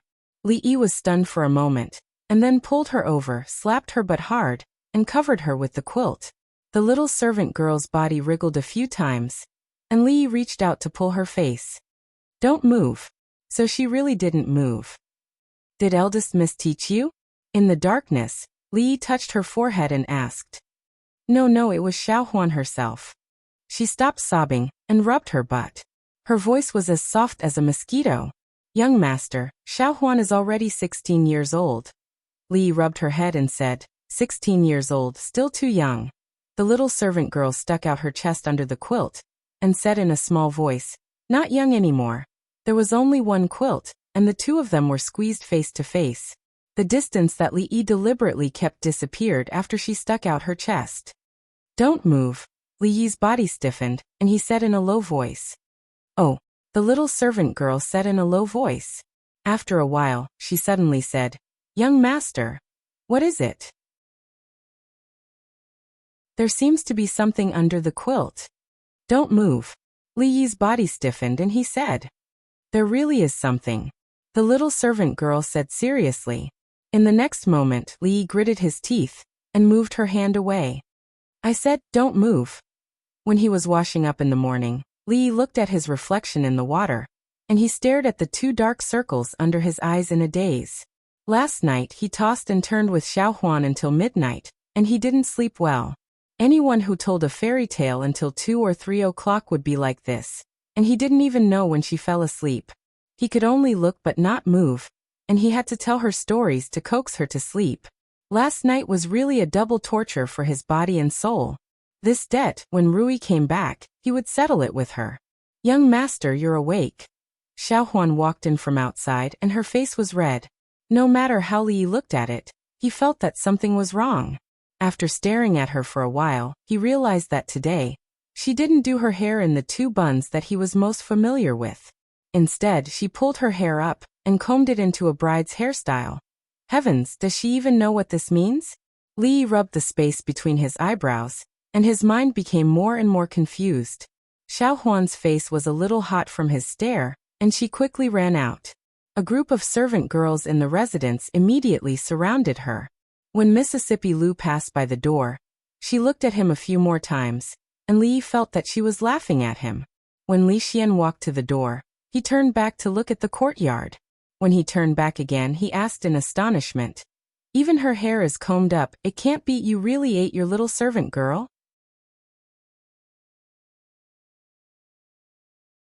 Chapter 582. Wang Yong greets Mr. Li. A voice came from behind Li Xian. Li Yi saw a strange young man standing behind him. Who is this? When Li Yi asked, he already had a guess in his heart. He should be the person sent by the Wang family to discuss the cooperation. In any case, the Wang family was one of the top aristocratic families in the Jing country. As the head of the family, it was naturally impossible for him to be present. The person in front of him was most likely one of Li Xian's brother-in-law. Li Xian introduced, "This is Qin Er's elder brother." Li Yi's heart slightly moved. The elder brother of the princess was the eldest son of the Wang family, and the future head of the family. The Wang family sent Wang Yong here. This time, the Wang family was very sincere. As Li Yi looked at Wang Yong, the young man in front of him was also looking at him. There were few people in the whole Jing kingdom who could make the Wang family take the initiative to cooperate with them. It was always others who begged them. However, this time his father asked him to come in person, which was a very high standard of courtesy. He had heard about all kinds of things about Mr. Li before. He fought with the envoy of the Qi kingdom, beat up the prince of his own country, made a lot of fops in the capital, and made the king of Shu jump into the lake with his murderous eyes. In short, the things that happened to Mr. Li could be said to be extremely legendary. Today, the first feeling he had was surprise. He was surprised that the person who caused such a storm in the capital was so young. At such a young age, he had already obtained something that countless people, including the emperor, could not obtain in their whole lives. He was the only one in the young generation. "Brother Wang, please." Li Yi stretched out his hand to the room, and said with a smile. The Wang family's attitude was enough to send the eldest son of the wife here. Of course, the Li family couldn't neglect it. In the hall, the two people sat down. Li Xian looked around and asked, "Where should I sit?" "Go make a pot of tea and bring it here." Li Yi didn't want to ask Xiaohuan to come here. Li Xian never regarded himself as an outsider here. Today, he would let him thoroughly feel the feeling of being the host. "Thank you for your hospitality today, Mr. Li." Wang Yong will take his leave. An hour later, the eldest son of the Wang clan stood at the entrance of the Li residence and clasped his hands. "Brother Wang, take care." Li cupped his hands in greeting. Seeing that he and Li Xian had boarded the carriage, he turned around and left. He was only discussing business matters with the other party. After the conversation began, he went straight to the point. It didn't take long for them to reach an agreement on many issues. Of course, the reason why they were able to come to an agreement so quickly was because the Wang family was indeed very sincere. They agreed to many of the conditions that he had set out without the slightest hesitation. It must be known that Li Yi had long been prepared for them to haggle, and some of the conditions were indeed harsh. However, he did not expect that Wang Yong would agree to all of the conditions. In the past hour, he had wondered several times whether the Wang clan had come to deliver the money. In general, this conversation was carried out in a friendly and harmonious atmosphere, even to the point of being overly friendly. There was no free lunch in the world, which made Li Yi a little vigilant. However, based on the current situation, everyone could earn money, and there was no harm to the Li family. As for what would happen in the future, he would wait and see. Clans like the Cui family and the Wang clan, although they were rich and powerful, in his eyes, they were not that terrible. After all, the foundation of these clans was largely based on their reputation among the common people or scholars. As for how to ruin their reputation, he actually did not know at all. The few maids in the residence surrounded Xiaohuan and chattered about something. Li walked over, coughed lightly and immediately dispersed. Each of them went to do their own things. "Son-in-law." Xiaohuan blushed. No matter how Li looked at her tied-up hair, he found it strange. He pinched her face and said, "Come in." In the room beside the bronze mirror, the young maid asked with a bitter face, "Son-in-law, does second Mrs. hair not look good when she combs it?" Li finally understood why her hair looked so strange today.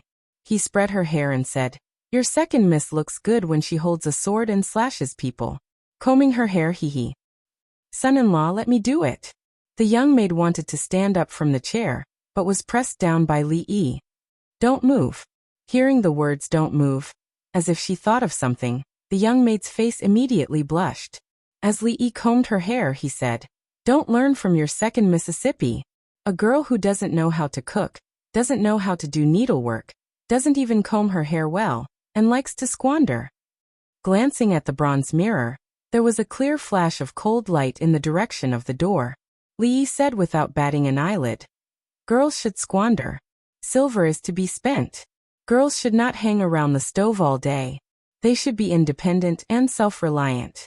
You have to learn from second miss on this point. The sword in the bronze mirror disappeared.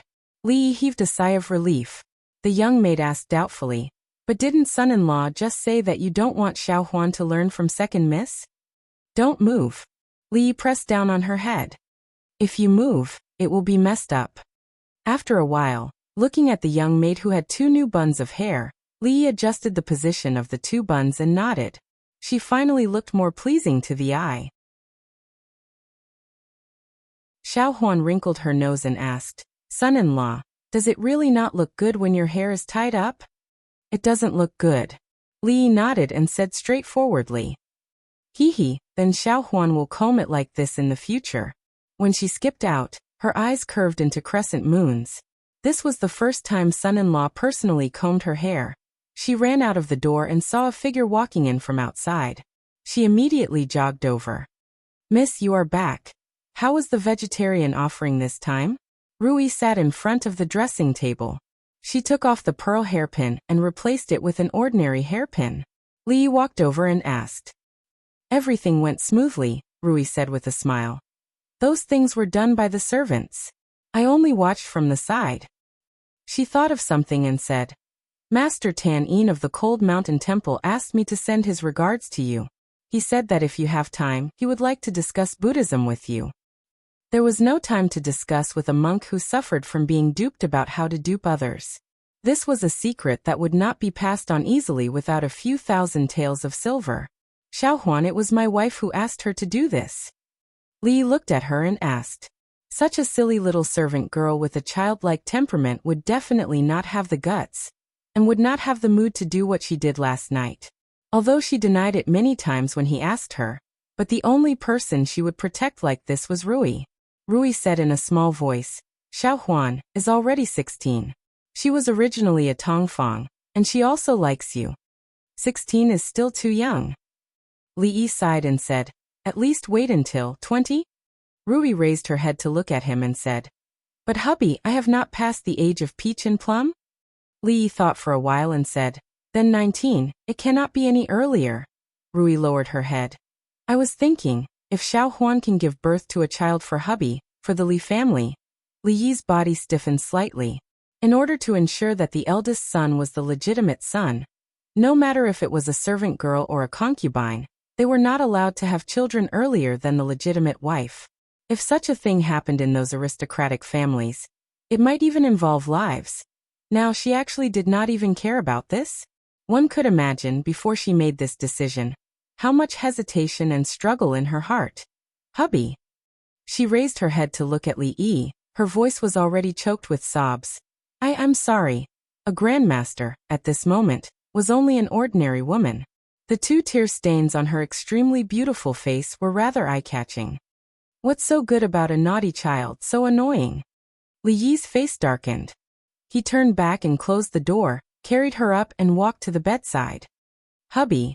Shoo, don't talk. Doesn't my wife like naughty children? Let's give birth now. Strange, what are son-in-law and miss doing inside? Why did they close the door again?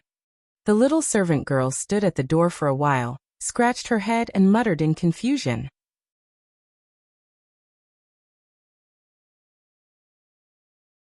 Chapter 583. A little lower, a little more to the side. Yes, there it is.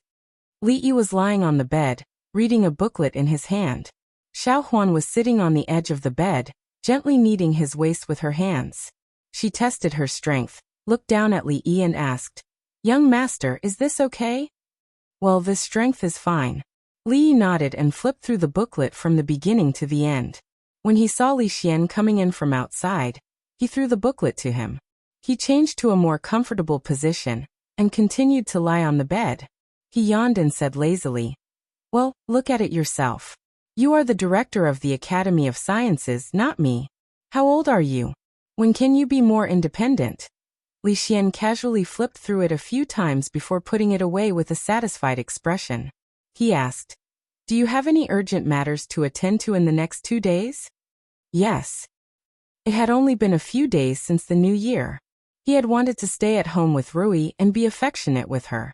2 days ago, Madame Dowager had rushed him to visit some elders. He only had some free time today. Hearing Li Xian's tone, he knew he was here to make trouble for him. Thinking about it carefully, he must have something to do if he came. He was simply his jinx. Li Xian automatically ignored Li Yi's answer and said, "New Year's just passed, so I want to go visit some of the old generals. You should be going as well, so why don't we go together tomorrow?" He naturally had to visit some old generals. On the day of the Imperial Court Conference, old General Shui lent him his personal pillar for him to take a nap. At that time, he had mentioned that it was fine if he didn't pay his respects at the new year. If he didn't pay his respects at the new year, he would personally come to block the door. He came to block the door, but it didn't matter on his side. He usually didn't go out and was a full-time husband at home. If he blocked Miss Lu's way and got his leg broken, he would have to pay a large sum of money. "If you want to go, you can go first. I will rest for 2 days." Li Yi didn't want to move these 2 days, so he waved his hand and said. Li Xian glanced at him and said, "Don't blame me for not warning you. If you go alone, something might happen." "Isn't it just paying a visit to an elder? What could possibly happen?" Li Yi glanced at him, his tone rather disdainful. "So this is the Shui manor?" Li Yi stood in front of the entrance of a manor and looked at Li Xian as he asked with uncertainty. Li Xian nodded and said, "This is the place." "Is this Grandpa Shui's home?" The Tsundere Lolita was also surprised. Originally, she came with Li Xian, but when she went out, she happened to meet the Tsundere Lolita and Yongning. The Tsundere Lolita's rabbit had given birth to a nest of rabbits. Yongning was playing with the rabbits at home, and the Tsundere Lolita insisted on following her out. This was obviously something that couldn't be rejected. The Shui manor wasn't as grand as Li Yi imagined. There was only an old servant missing an arm at the entrance. He should be the gatekeeper or something like that.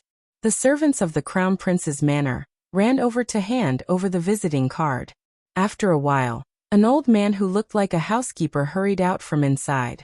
Master was still talking about why the Crown Prince and County Uncle Li haven't come yet. It's time to teach them etiquette. Hearing the old housekeeper's words, Li Yi and Li Xian stopped at the same time. Li Yi turned to look at him and blinked his eyes, meaning to say, "Is it too late to retreat now?" Li Xian blinked and shook his head slightly, meaning, "At #yen%. At #yen%. At #yen%. Communication failed, so they could only bite the bullet and continue walking forward. Old General Shui's mansion was excessively simple. There weren't many servants in the mansion, and the few that he met were all rather old. If they weren't missing an arm or a leg, the butler in front of him was the only complete person he had met. The Shui family's servants not only had some kind of physical defect, but they also emitted a dangerous aura. Even the usually bold Tsundere Lolita was a little scared and grabbed his sleeves tightly. The old housekeeper brought them to a place and said, "Master and the other generals are inside. Crown Prince and County Uncle Li, you can go in by yourselves." "And the other generals?" Li Yi and Li Xian looked at each other and pulled the Tsundere Lolita's hand to walk outside. They should have checked the almanac before coming out today.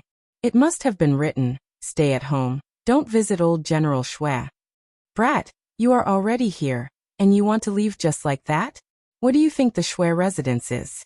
A cold snort came from inside, and both of them smiled bitterly at the same time. They walked into the house helplessly, and a strong smell of alcohol assaulted their nostrils. When they raised their heads, they saw a few stern faces. They could only bow helplessly. "Greetings, old General Shui, General Ma." After greeting the 5 of them, old General Shui snorted and said, "Old General Shui, General Ma, do I look older than this old man?" There was no way to answer this question, and there was no need to. According to Li Yi's experience, they would start fighting amongst themselves next. Sure enough, General Ma glanced at old General Shui and said, "Pft, You always take advantage of your seniority, so of course you are old. There were melon seeds on the table, and Li Yi was munching on them while chatting with the 3 old generals. The 2 old men in the hall, whose combined age was 100 years old, were arguing until their necks were red, and they started a deep discussion on who was older. One of the old generals looked at the tsundere Lolita sitting beside Li Yi, and a hint of doubt appeared on his old face. He asked, "This young lady looks familiar, could it be?" He thought for a while, and finally realized something. He immediately stood up and said, "Greetings, Princess Shaning."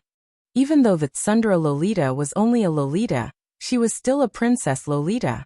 Xiao Huan was immature and played with them all day long, but these old generals in the imperial court would not forget their etiquette just because of her young age. Old General Xue and Old General Ma stopped arguing and walked over with big steps. After taking a closer look, they realized that the young lady who was standing beside Li Yi just now and was ignored by them was actually Princess Shaning, and they immediately greeted her. The tsundere Lolita acted like a little adult, and waved her hand and said, "Grandpa Xue and the other grandpas don't have to be so courteous." This was a private occasion, and there was no need to be so formal. Old General Xue had also watched her grow up, so he naturally would not be restrained at this moment. After arranging for the little princess to sit at the top, he then glanced at Li Yi and Li Xian, and asked, "Is this how you 2 juniors come to visit your elders? Servants, bring in the gifts." Li Xian clearly knew the rules. In previous years, when he came to the capital during the new year, he often used this method. He clapped his hands, and immediately, a few servants carried the gifts in. Naturally, Li had also prepared beforehand what gifts to prepare, and how generous the gifts should be, were all discussed between him and Li Xian. Old General Ma glanced at them and said, "You only want to visit old Xue?" Li Xian's expression changed instantly. He did not expect everyone to gather at old General Xue's house today. His eyeballs rolled, and he immediately smiled and said, "Of course not. How can I miss the few elders? Today, I wanted to visit each and every one of you." Pointing at the gifts carried in by his family's servants, he said, "These are old General Xue's and these are old General Ma's." When he stretched out his hand again, he realized that he had only prepared 4 big boxes. After glancing at Li Yi, he pointed at a big box carried in by the Li family servants and said, "These are old General songs. I'm a step too late." Li looked at him in a daze, and he started to try his best to recall when Li Xian's conscience started to be gnawed away by dogs.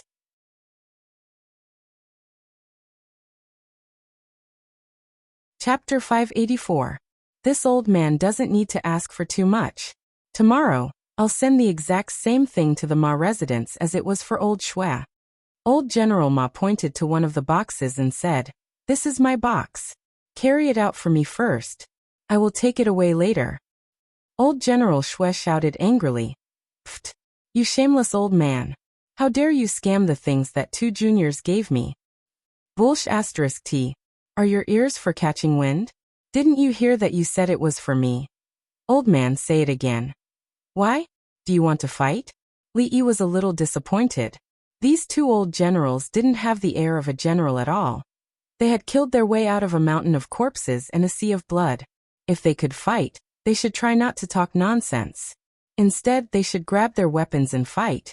They were like 2 shrews who had their hands on their waists and were cursing at the god of war. Old General Song looked much more refined than the other 2. He looked at Li Yi and asked with a smile, "How is old madam's health?" Li Yi nodded and said, "Thank you for your concern, old General Song. Old madam's health has always been good." After all, the Li family had been glorious for many years. Even though they had declined in recent years, they still had an assistant minister of the Ministry of Personnel to support them.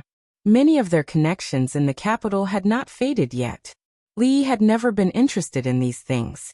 However, after visiting the Li family one by one at the request of old madam, he realized that the Li family was not as easy to bully as they appeared to be. No wonder they could stand firm in the capital despite being suppressed by the Qin family. "Your Highness, County Uncle Li, please have some tea." The old butler brought the tea over and said with a kind face, "Why are you drinking tea in my house?" Old General Xue strode over and opened the bottle of wine. He said, "Drink this." A strong smell of alcohol hit them. The proud Lolita wrinkled her nose and hid behind Li Yi. Li Yi and Li Xian's expressions changed at the same time. This was the strong alcohol produced by Goodwill Lane. It was semi-industrial alcohol and tasteless, but it had a strong after-effect. After waking up, one's head would feel like it was about to explode. Only the two of them could drink it. Old General Ma furrowed his brows and said, "The little princess is still here. Why are you drinking wine? Get people to remove all these and serve the fruits and pastries. Didn't His Majesty just give you some fresh fruits yesterday? Serve them quickly." Only then did old General Shui realize that there was a special guest today. He hurriedly said, Yes, take all these away and replace them with some fruits and pastries. Bring out the fruits that His Majesty rewarded us yesterday, and instruct the kitchen to prepare some good dishes. Be quick." Old General Shui returned to his seat and looked at Li Xian. He asked, "His Highness hasn't left the capital yet, right?" Li Xian nodded and said, "His Majesty is holding a banquet in Hibiscus Garden during the Lantern Festival. Father and Mother will only leave after the Lantern Festival. Every year, there would be a grand court conference. If there were no important matters, the important officials from the various prefectures would return to the capital on this day to report on their work, achievements, and an audience with the emperor. The various kings would also enter the capital. The Grand Court Conference was the highest standard of court ceremonies.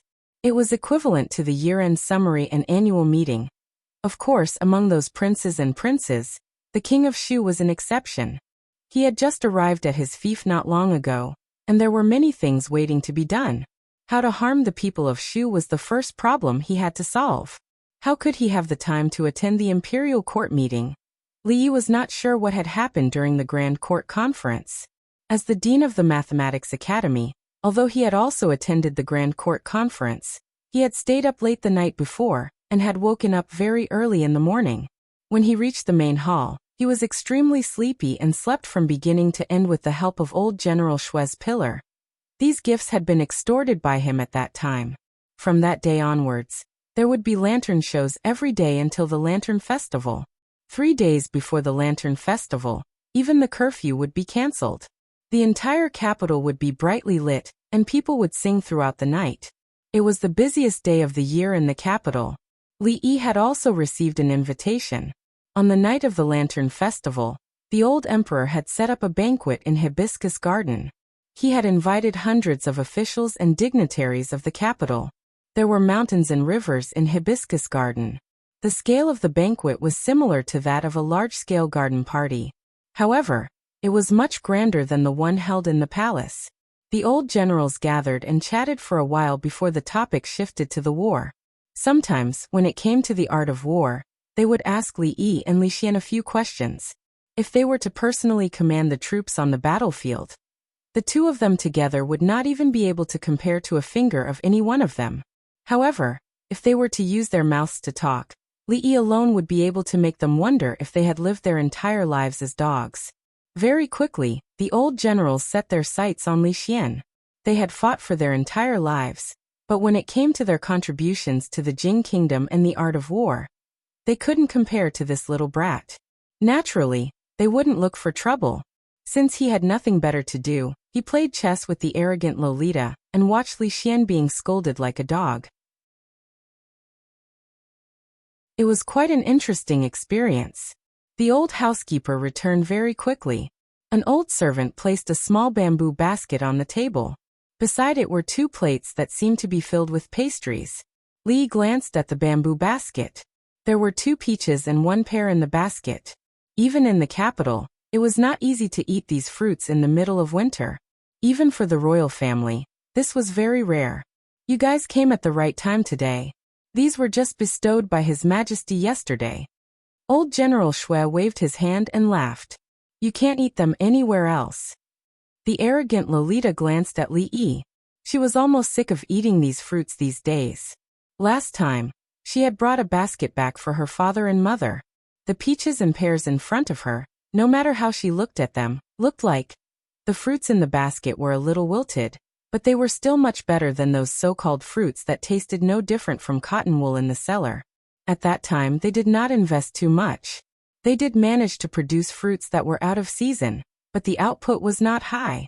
Normally, it was only enough for their family to eat. Last time, the arrogant Lolita extorted a basket of fruits. Even she felt that it was a little excessive. The next day, she brought 2 carriages of tributes from the palace as compensation. To Li and the arrogant Lolita, these things were not rare at all. However, they could not let old General Shui down. He took out a small knife from the arrogant Lolita's bag and cut the fruit open. He took it over and said, "Everyone have a taste." Old General Shui waved his hand and said, "This little thing is not even enough to fill the teeth of us old fellows. You guys go ahead and eat." Li could only take the bamboo basket back.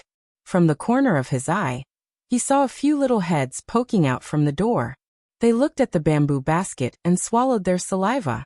After being stunned for a moment, he walked over and handed it to them. "You guys take it and eat." The few children looked at Li and then at the bamboo basket. There was a clear desire in their eyes, but they did not stretch out their hands for a long time. Old General Shui stood up and looked at the children. "You little fellows, what are you doing here?" Of the 3 children, the oldest was 7 or 8 years old, and the youngest was only 5 or 6 years old. They walked in and called out with their heads lowered, "Grandpa." Old General Shui only had 1 wife, but all 3 of his sons had prospered and had many children. This was usually the case for a family of generals. After all, no one could guarantee that they would always win on the battlefield. They had to leave a legacy for the family. Li stuffed the bamboo basket into the hands of the older child and said, "Eat, eat. Come in." The tsundere lowly walked over and took out 2 fresh and tender pears from her bag and placed them in the frame. This bag was sewn by Rui for her. It could be slung over her shoulder, and there were many compartments inside. Li did not know what was in her bag.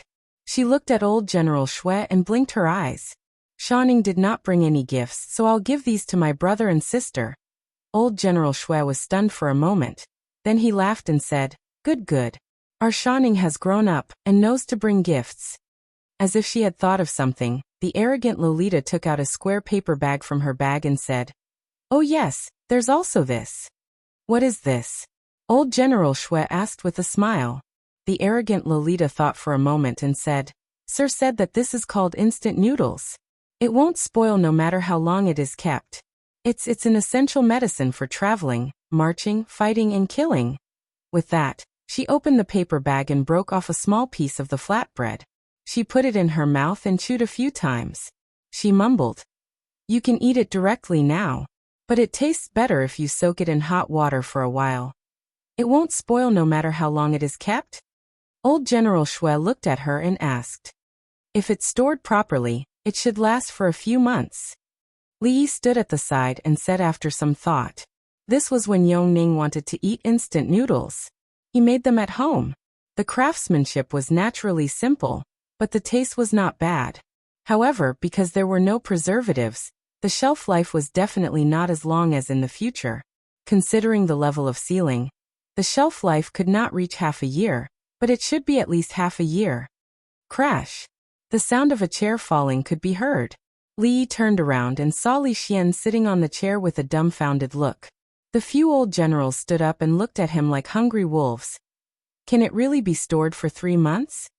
Old General Ma's eyes were wide open. "It should be possible." "Should be?" "Definitely. Can it be eaten just by rinsing it?" Old General Song asked with a serious face. "You can eat it directly. Of course, rinsing it will fill you up even more, but it needs hot water.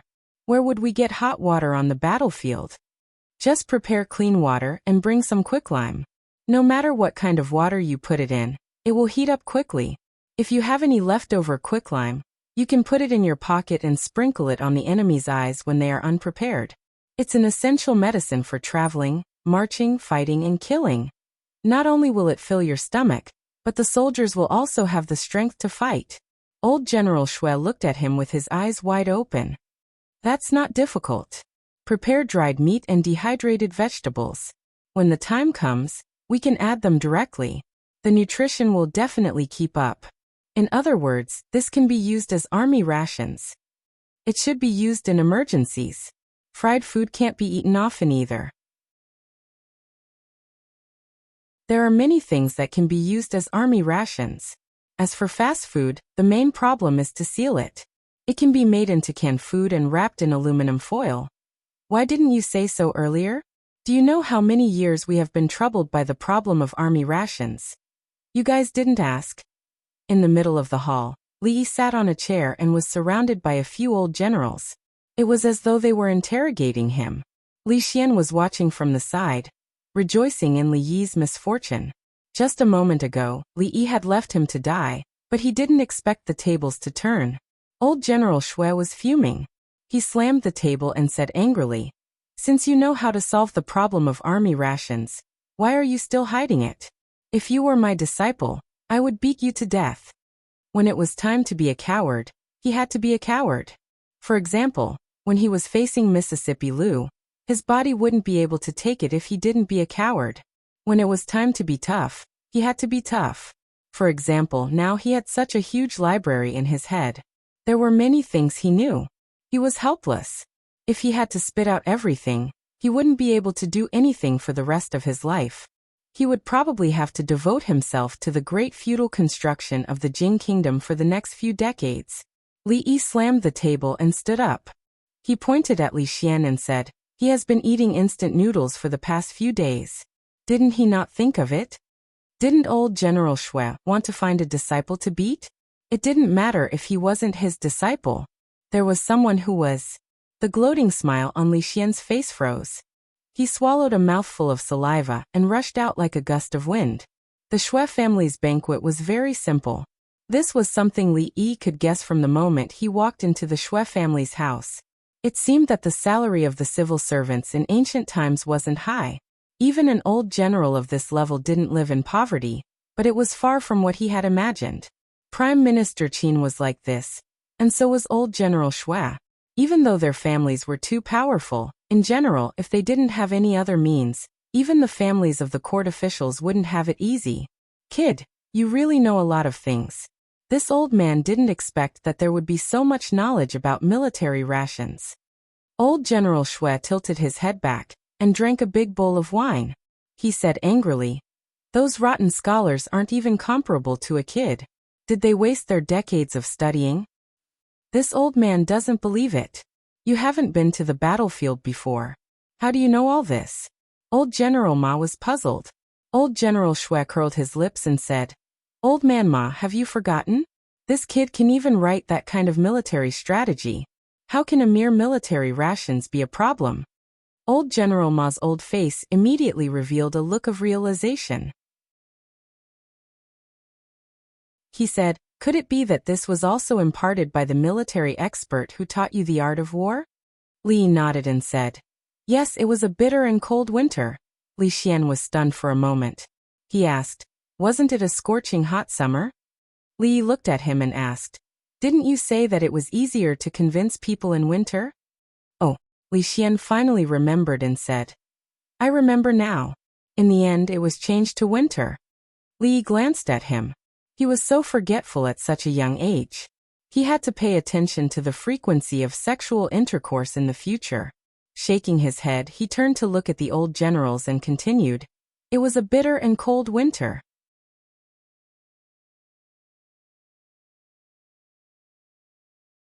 Chapter 585. Old Shui, do you believe the words of this brat? Old General Ma looked at Old General Shui and asked. Old General Shui gulped down another bowl of wine and said, "It doesn't matter whether I believe him or not. What's important is that the issue of rations has been resolved. In the future, our soldiers will have less to worry about. Tomorrow, I will go to the emperor to claim credit for this brat. In my opinion, if he does a few more things like this, his title of nobility should be promoted." Li Yi's current title of nobility was a county earl. If he were to go up a little, he would be a county marquis. At the level of a duke, he would be considered a noble among the nobles.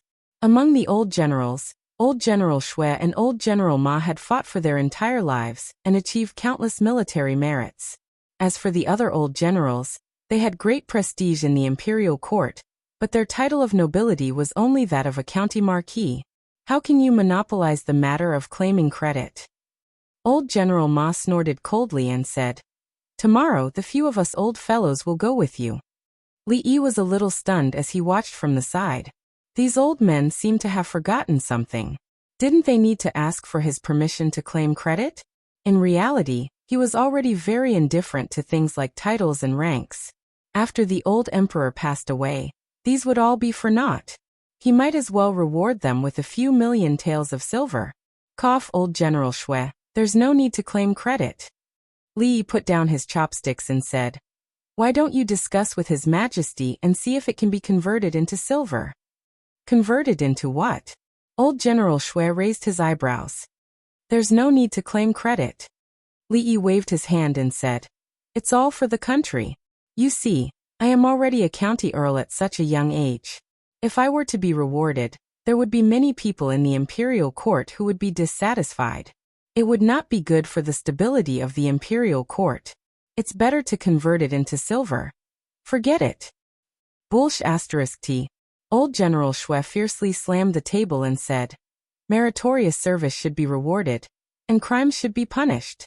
This has been the case since ancient times. What are they unconvinced of? If they have the ability, they should help His Majesty solve the problem of military rations. If they don't have the ability, then stop talking nonsense. If anyone dares to say anything else, I will crush his balls.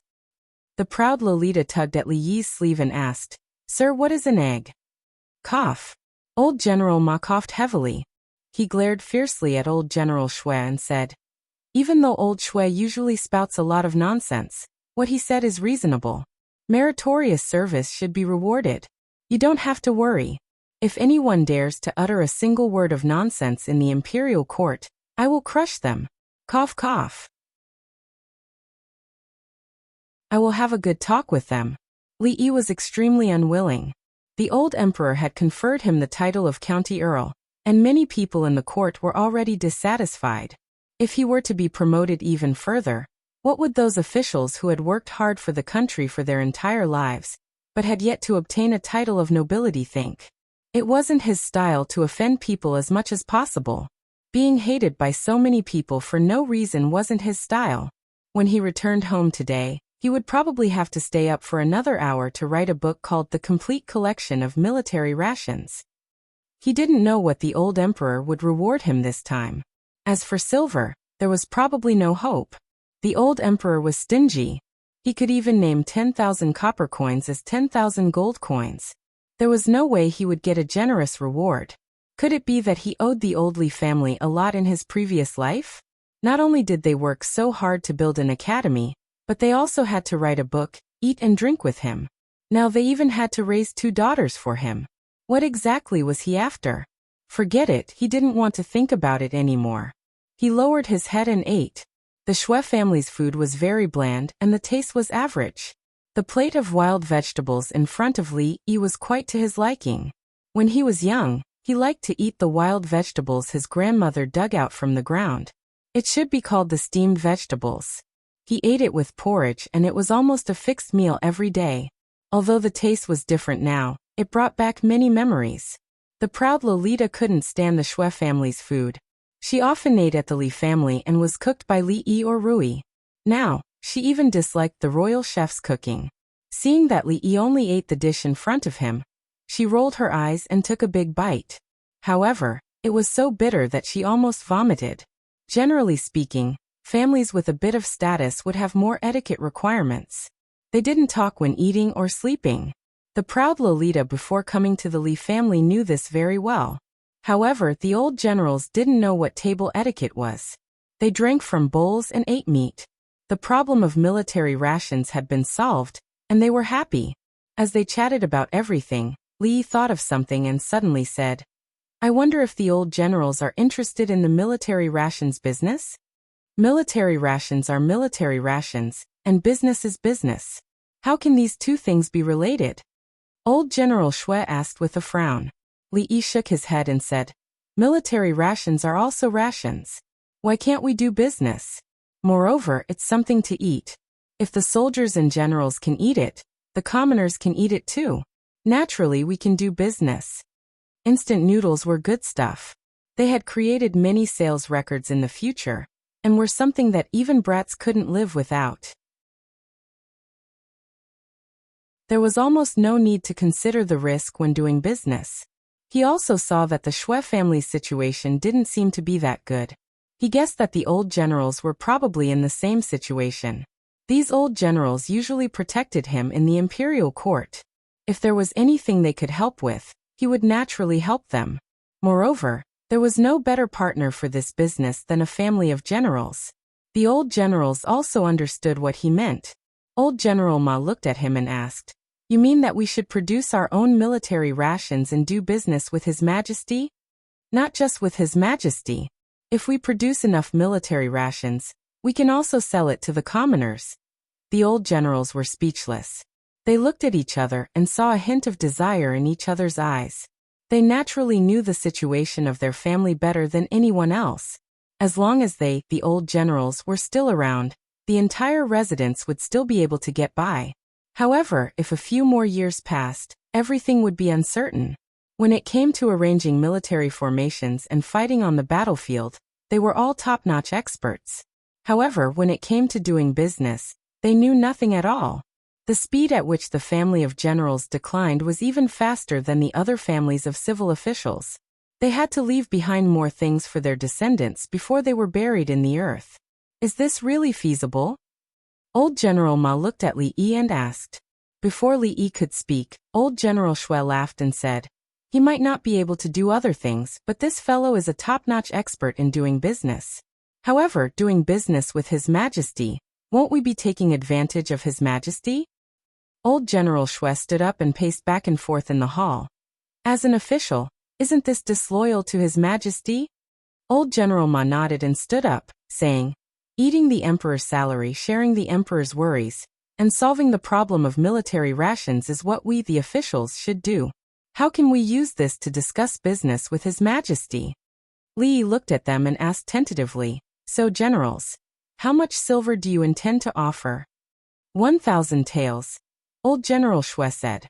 "This old man is not as rich as the Shui family. Even if I scrape together everything and sell everything I have, I should be able to gather 1,000 taels." Old General Ma said with a smile. "This old man will also offer 1,000 taels." Old General Song said while stroking his beard. "This old man will offer 800. This old man will also offer 800. Li put down his chopsticks. Deal.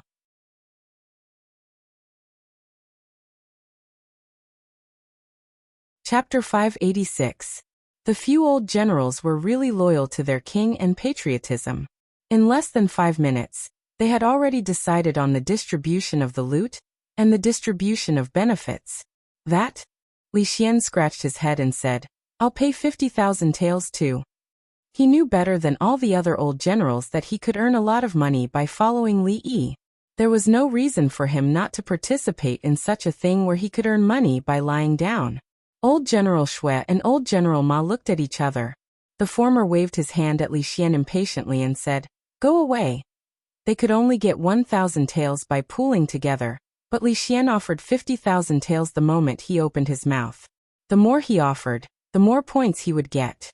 When the time came, would the few old men fight for the soup? Li Yi patted Li Xian's shoulder with a smile and said, "Don't worry, we're brothers.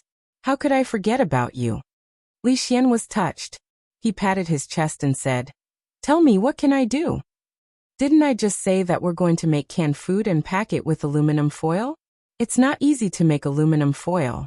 Forget it, I'll leave the sealing to you. If the sealing is not good, the rations will spoil easily."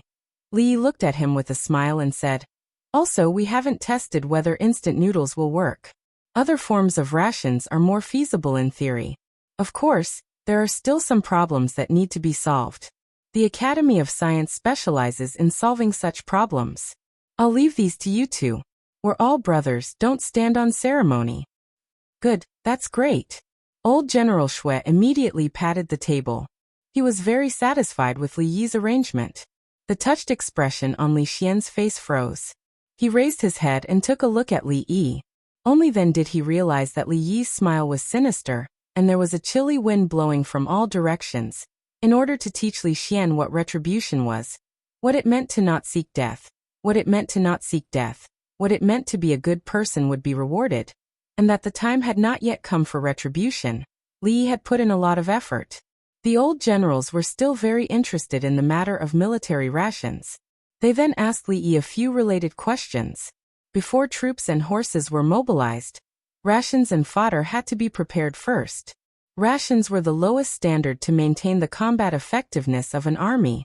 Only when they were full would they have the strength to fight, and the concept of military rations in this world was only to fill their stomachs.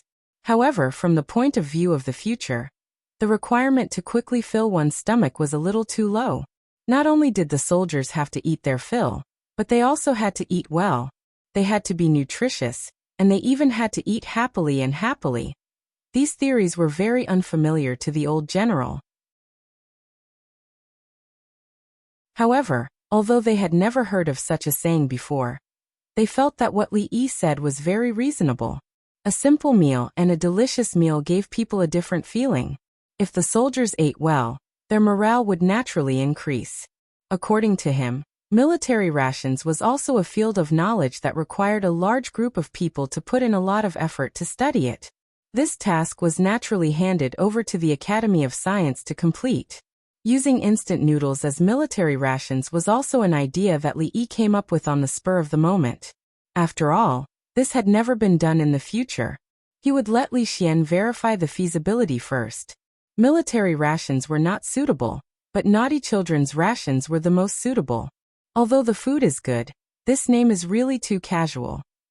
Old General Shui stroked his beard and shook his head. Instant noodles, convenience. How can you talk about eating with convenience? Isn't it disgusting? Why don't we call it killing enemy noodles? Old General Shui thought for a while, and slapped the table. Eating it will allow you to fight bravely. How about that? Vulgar, unbearably vulgar. Whenever old General Shui suggested something, old General Ma would always oppose it. He immediately shook his head and said, "In my opinion, why don't we call it strength noodles?" Strength noodles is not bad? Old General Song shook his head and said, "It's better to call it hibiscus noodles. Killing enemy noodles, strength noodles, Master Ma noodles, and Master Shui noodles were all better than this. It would be strange if such a name wasn't bad." Although hibiscus noodles could be a little better, Li Yi had already thought of the name, and wouldn't allow anyone to change it. Little Raccoon. He looked at the few old generals and said, "Little Raccoon instant noodles, it's decided." Although the old generals were still a little dissatisfied with the name, they couldn't do anything since Li Yi had made up his mind. After walking out of the Shui mansion, Li Yi let out a long sigh of relief. At the same time, he was also extremely glad that he brought the Tsundra Lolita along. Otherwise, the two of them would definitely be walking out. He patted her head and said, "Come, let's go back to eat spicy prawns." Sure. The Tsundra Lolita didn't eat well just now, so she agreed with him. Although Li Xian wanted to go with them, he had to face the problem of how to deal with the military rations. Now he had to go back and think about this matter. At the same time, a strong sense of regret arose in his heart. At that time he was really blinded by greed. He should have known that he shouldn't provoke anyone. After entering the middle of the first month, the atmosphere of the new year not only didn't fade, but it became even more intense. This was because with the approaching of the Lantern Festival, the annual Lantern Festival in the capital also began. From the 10th, the curfew time was delayed by a whole hour. Once night fell, the entire capital became a sea of joy. On the 15th, the curfew would be directly lifted for 3 days. From the officials and nobles to the ordinary people, everyone could enjoy the nightlife of the capital to their heart's content. Son-in-law, second miss, what's the answer to this riddle? On the noisy street, people came and went. The little maid stood outside the crowd and looked inside. She suddenly turned her head and asked Li Yi. Today was the 14th of the first month. Only 1 day left before the most lively Lantern Festival. At night, the prosperity of the capital had reached its peak in recent days. Second miss. The crowded street was unusually noisy. Li Yi casually said, "Go and ask second miss if she knows." Xiao Huan really ran to the side and asked, After a while she ran back, shook her head and said, "Son-in-law, second miss doesn't know either." Li gently knocked on her head and said, "Stupid, this is the Xian posture." "Oh." The little maid responded and squeezed into the crowd. After a while she came out with a lantern. Li looked at her and asked, "Don't we have a lot of them at home? Why do you still need to take them?" Xiao Huan hugged the lantern and said, "This is for Bing Ning. She said she also wants to play on the street at night, but she can't come out because she's in the palace. I'll take one for her next time." The capital had been quite busy these days. For safety reasons, Yongning and the proud Lolita didn't leave the palace. Tonight, they were going to the Lantern Festival with Rui and Xiaohuan. Tomorrow, they would have to go to the Lotus Garden to attend the banquet. Eldest Miss and Second Miss are in front. "Son-in-law, let's go quickly." Xiaohuan hugged the lantern with one hand and grabbed Li Yi's wrist with the other. She squeezed forward. Miss, an empty courtyard waiting for a child to return. What is this?" Xiao Chui stood under a row of lanterns and pointed at a lantern she liked. When she turned around, she found that Miss was looking in a certain direction in the crowd. She waved her hand in front of her eyes and said, Miss. Sung Zumo came back to her senses. When she looked again, the figure she saw was no longer in the crowd. She asked, "What is it?" "An empty courtyard waiting for a child to return. What is this?" Xiao Chui asked again. Sung Zumo thought about it and said, "It's a Li character." "Oh." Xiao Chui nodded and memorized the answer. She planned to win that lantern later. She also liked the design of the lantern next to it and asked again, "Then, if it is destroyed once, it is a careless heart. What is this?" "If it is destroyed once, it is a careless heart." Sung Zumo thought about it again and said, This is. She suddenly looked at Xiao Chui with a bit of anger and said, "One lantern is enough. Why do you need so many?" After he finished speaking, he walked forward, leaving the young girl standing in the same place with the lantern in her arms with a baffled expression.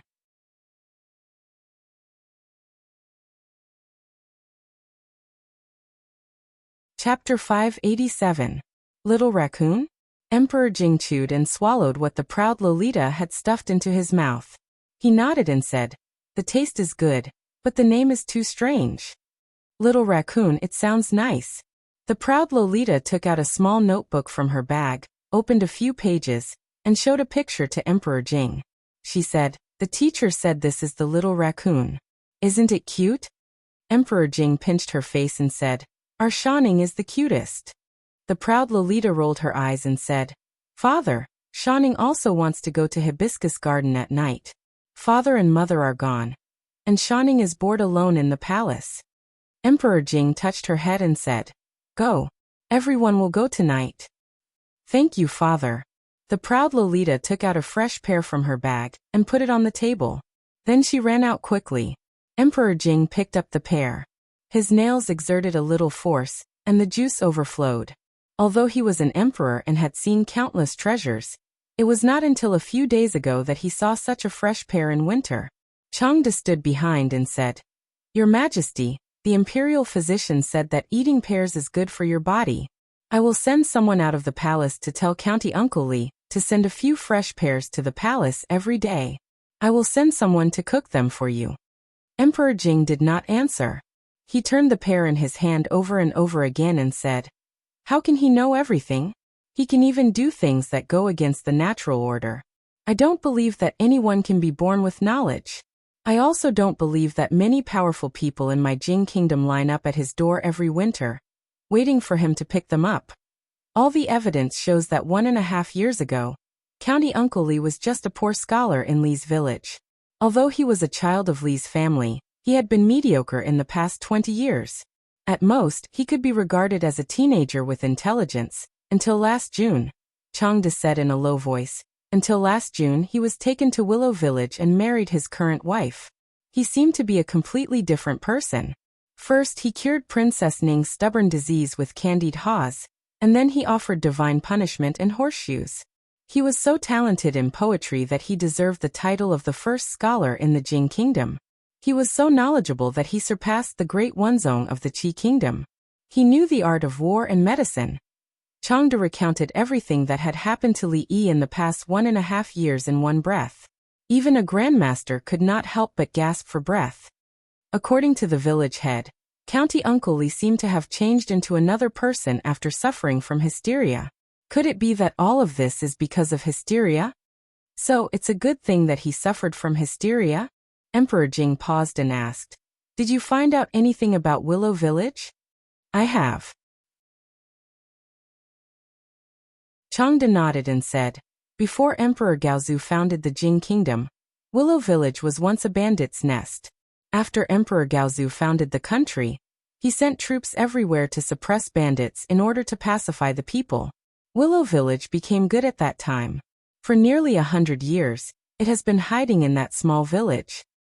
However, the bloodline of the Liu family has always enjoyed a prestigious reputation in the martial arts world.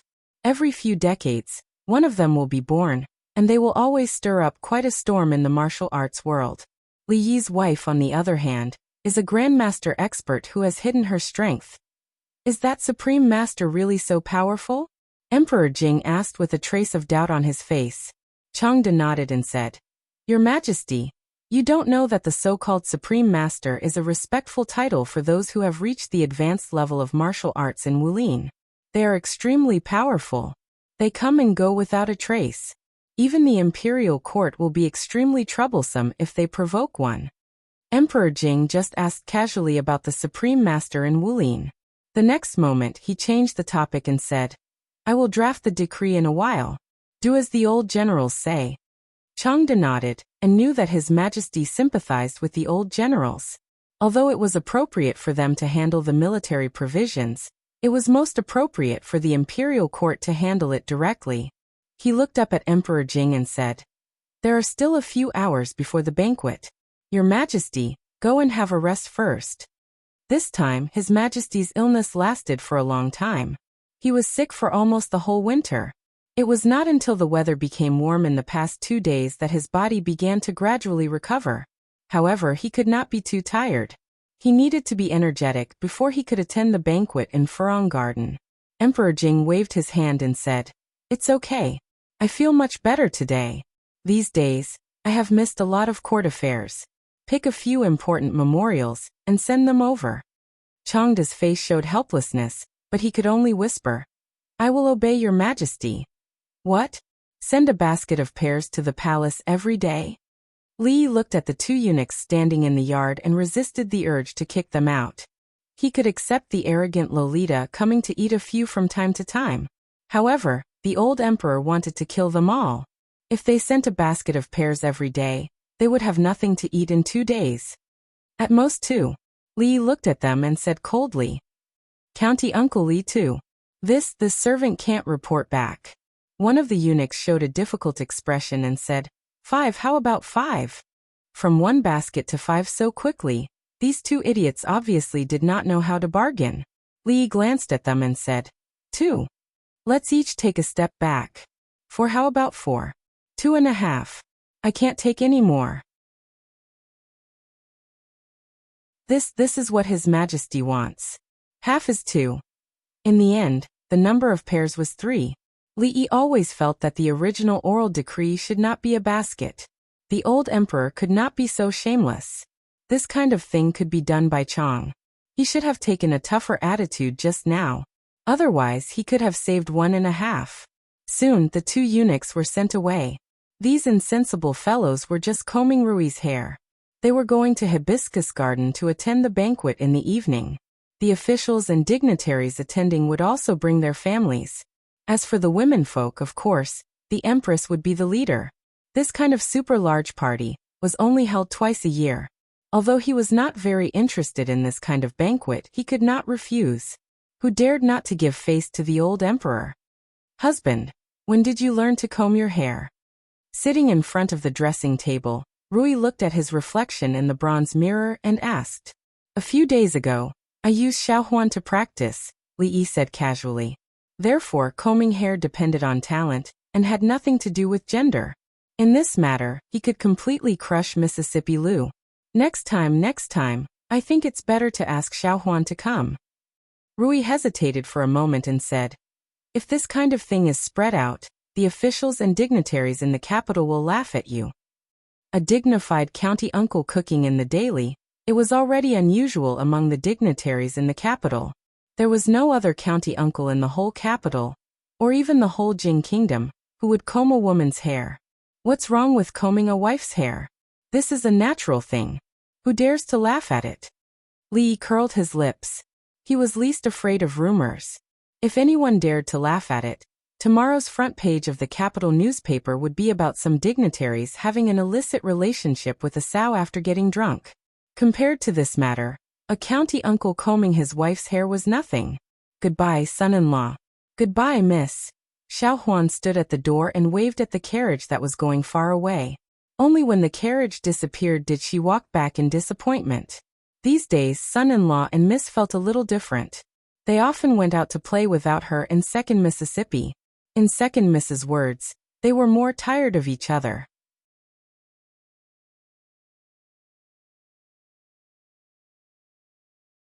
Chapter 588. Apart from the imperial palace, Hibiscus Garden was the largest royal garden in the capital city, covering an area of dozens of hectares. In it, there were not only magnificent palaces second only to the imperial palace, but also beautiful mountains and rivers. It was a summer resort for several generations of emperors. As a royal forbidden garden, outsiders were not qualified to step into it without the emperor's decree. Li Yi had never entered the Hibiscus Garden, and he did not know if the Hibiscus Garden of the Jing Kingdom and the Hibiscus Garden of the Tang Dynasty, which he had been to countless times in his previous life, were the same place. However, this possibility was very small. The structure of the world today, and even the topography and names of places, were difficult to match with certain things in his memory. The carriage stopped before it got close to the gate. It stopped on a spacious field. Li Yi and Rui walked over on foot. There were countless guards outside the garden. At a glance, one could see several rows of armored guards patrolling around. Tonight, almost all the high-ranking officials of the Jing Kingdom were here. Of course, the security work had to be raised to the highest level. Otherwise, if some lawbreakers were to take care of all these people, the Jing Kingdom would be in chaos without the need for other countries to do anything. At that time, they would only need to send troops to take over the territory. After handing over the invitation and walking into the garden, they realized that there were so many officials and nobles in Jing Kingdom, and most of them were unfamiliar. Fortunately, the garden was very large. Even if not all places were open tonight, it would not be crowded even if the number of people was several times larger. Husband, I'll go there first. Tonight, the men and women were still separated. After entering, there were maids guiding the women to another palace. Tonight, the Hibiscus Garden was ablaze with lights. In the hall not far away, there was a faint sound of stringed instruments. It was said that tonight, the singers and dancers of the musical house, as well as some highly skilled palace performers, would come here to perform for the ministers. Usually, only the royal family could enjoy such performances. Li Yi was not very interested in those performances. There were not many people in the distant corridor on the water.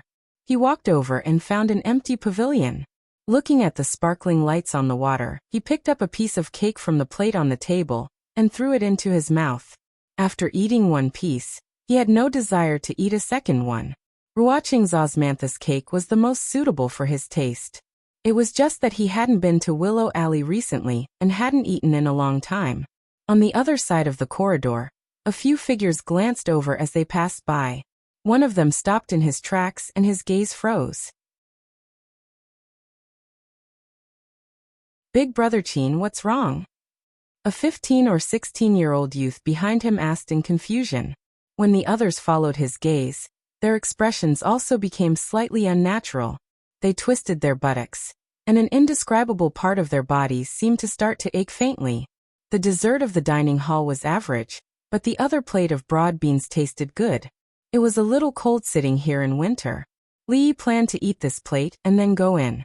Before he ate half, he suddenly heard a voice in his ear. You're Li Yi. The voice was crisp and clear. Presumably, the speaker was young. Li Yi turned his head and saw a young man standing behind him. He looked to be about 15 or 16 years old. The light here was a little dim, but he could see that he had red lips and white teeth. He looked quite handsome. "Who are you?" The young man's voice was angry, and he didn't look friendly. It had been a long time since he caused trouble, and he was a little itchy. Besides, the plate of broad beans wasn't finished yet. It was good to have someone to talk to. Li looked up at him and asked, "I'm Wang Dan." The young man crossed his arms and said in an imposing manner, "Oh, you little bastard, what do you want?" Li looked at him and asked. There were many powerful officials with the surname Wang in the capital. He didn't know which family this spoiled brat was from. "I'm Wang Dan, not a bastard." The young man's face turned red. He had been teased like this many times since he was young, and it had almost become a sore spot for him. His chest rose and fell, and even his voice was trembling. No wonder Big Brother Qin said that. This person called Li Yi was really despicable and rude to the extreme. The young man's eyes were fierce. "You're the one who used dirty tricks to harm Big Brother Qin and the others?" Big Brother Qin? As if thinking of something, Li tilted his head and glanced over. He saw a few slightly familiar figures slowly walking along the shore of the waterside pavilion. 2 or 3 of them were looking in his direction. When he looked at the young man again, there was a pitiful expression on his face. He kept calling out Big Brother Qin, with righteous indignation, and wanted to seek justice for him. However, his big brother Qin didn't tell him that the person he was questioning was the scourge of Jingdo. He had beaten the duke and the prince, and could kill 10 brats like him with one finger. "Which family are you from?" Li couldn't help but feel curious about his background. "What are you afraid?" The young man raised his head as if he was very confident in his background. "Is it the Wang family?" Li looked at him and asked. "How do you know?" The young man asked with a shocked expression. Li Yi threw a broad bean into his mouth and sighed. He stood up and walked outside. No wonder Qin Yu and the others were using him as a tool. This child's brain was probably damaged. "Stop." The young man came back to his senses. Seeing that Li Yi was about to walk out, he quickly chased after him. If something really happens to Wang Dan, I'm afraid it will be hard to explain to the Wang family. A young man beside Qin Yu glanced at the 2 figures that were about to disappear in front of him and said, "The Wang family." Qin Yu shook his head and didn't say anything else. Another person opened his mouth and said, "The Wang family." The Wang family is already standing opposite the king of Shu. What difference does it make whether we explain or not? "Stop." Li walked out of the long corridor on the other side of the water. Hearing the panting voice behind him, he turned his head and asked, "Is there anything else?" I. The young man panted heavily. He pointed at him, and was about to speak when he suddenly froze. Yes, what did he want to say? He had just heard that Brother Qin and the others had been harmed by Li Yi and had been bedridden at home for a few months. Hence, he had rushed over angrily to seek justice for them. However, how was he going to seek justice for them? He really hadn't thought about it. "Xiao Danyu, why are you together?" Li Xian and another young man walked over from behind and asked in surprise when they saw Li Yi and the young man. "My name is Wang Dan, not Xiao Dan." The young man turned around and said through gritted teeth, forgetting about his conflict with Li Yi, "Uncle Li, we meet again." The young man beside Li Xian cupped his fists at Li Yi. "Hello, Brother Wang." Li Yi also cupped his fists at Wang Yong. "Big brother, you know this guy?" The young man was surprised. "What do you mean by this guy and that guy?" Wang Yong's face darkened and he said, "I told you not to mix around with those people. If you don't listen to me, I'll send you back to the Wang family in 2 days. "Big brother." The young man looked at him in disbelief. His big brother had always doted on him since he was young. This reprimand stunned him. However, he didn't dare to speak anymore. Compared to the Wang family, the capital city was much more interesting. He grew up in the capital city and only stayed there for a few days during festivals. If he was sent back, he couldn't imagine what his life would be like in the future. It's okay for a kid to be naughty. Just give him a beating. Verbal violence shouldn't be used as it was very damaging to a child's heart. Li patted the young man's shoulder and said with a smile. The young man named Wang Dan immediately grimaced in pain. It wasn't clear if he was in pain or hatred.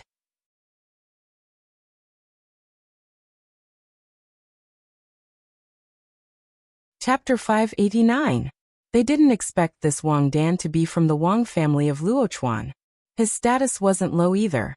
Although he wasn't the eldest son, he was the younger brother of the future head of the Wang family, Wang Yong. Of course, he was also Li Xian's brother-in-law. It was surprising that Li Xian's brother-in-law was hanging out with Qin Yu and the others. Furthermore, it seemed like this brother-in-law wasn't happy with Li Xian as his brother-in-law. There were too many people attending tonight's banquet. Not only were there officials and nobles from the capital, but their children were also included. After the court conference, the officials from all over the capital hadn't left yet. Naturally, the palace couldn't accommodate so many people. Most of them didn't have the right to enter. This included Qin Yu and many other hedonistic young masters in the capital. They could only eat and drink outside the palace. Even though the Wang family was one of the largest families in the Jing kingdom, the two juniors were only able to sit in a remote corner. If they moved a little further, they would be sitting outside the palace. Li Xian's seat was naturally in front. Although Li Yi didn't usually attend court, his position couldn't be measured by common sense. It was extremely close to the front. Perhaps someone had arranged it, but it was actually connected to Li Xian's. At this moment, there was no one in the main seat at the front. The dance in the center of the palace was extremely beautiful. Everyone was enjoying it while laughing and chatting. There weren't many days in the year when they could relax like this. In a certain corner of the hall, the young man named Wang Dan pouted his lips, his face full of arrogance. "Are you unhappy?" Wang Yong asked his younger brother. Wang Dan snorted coldly. It was clearly written on his face.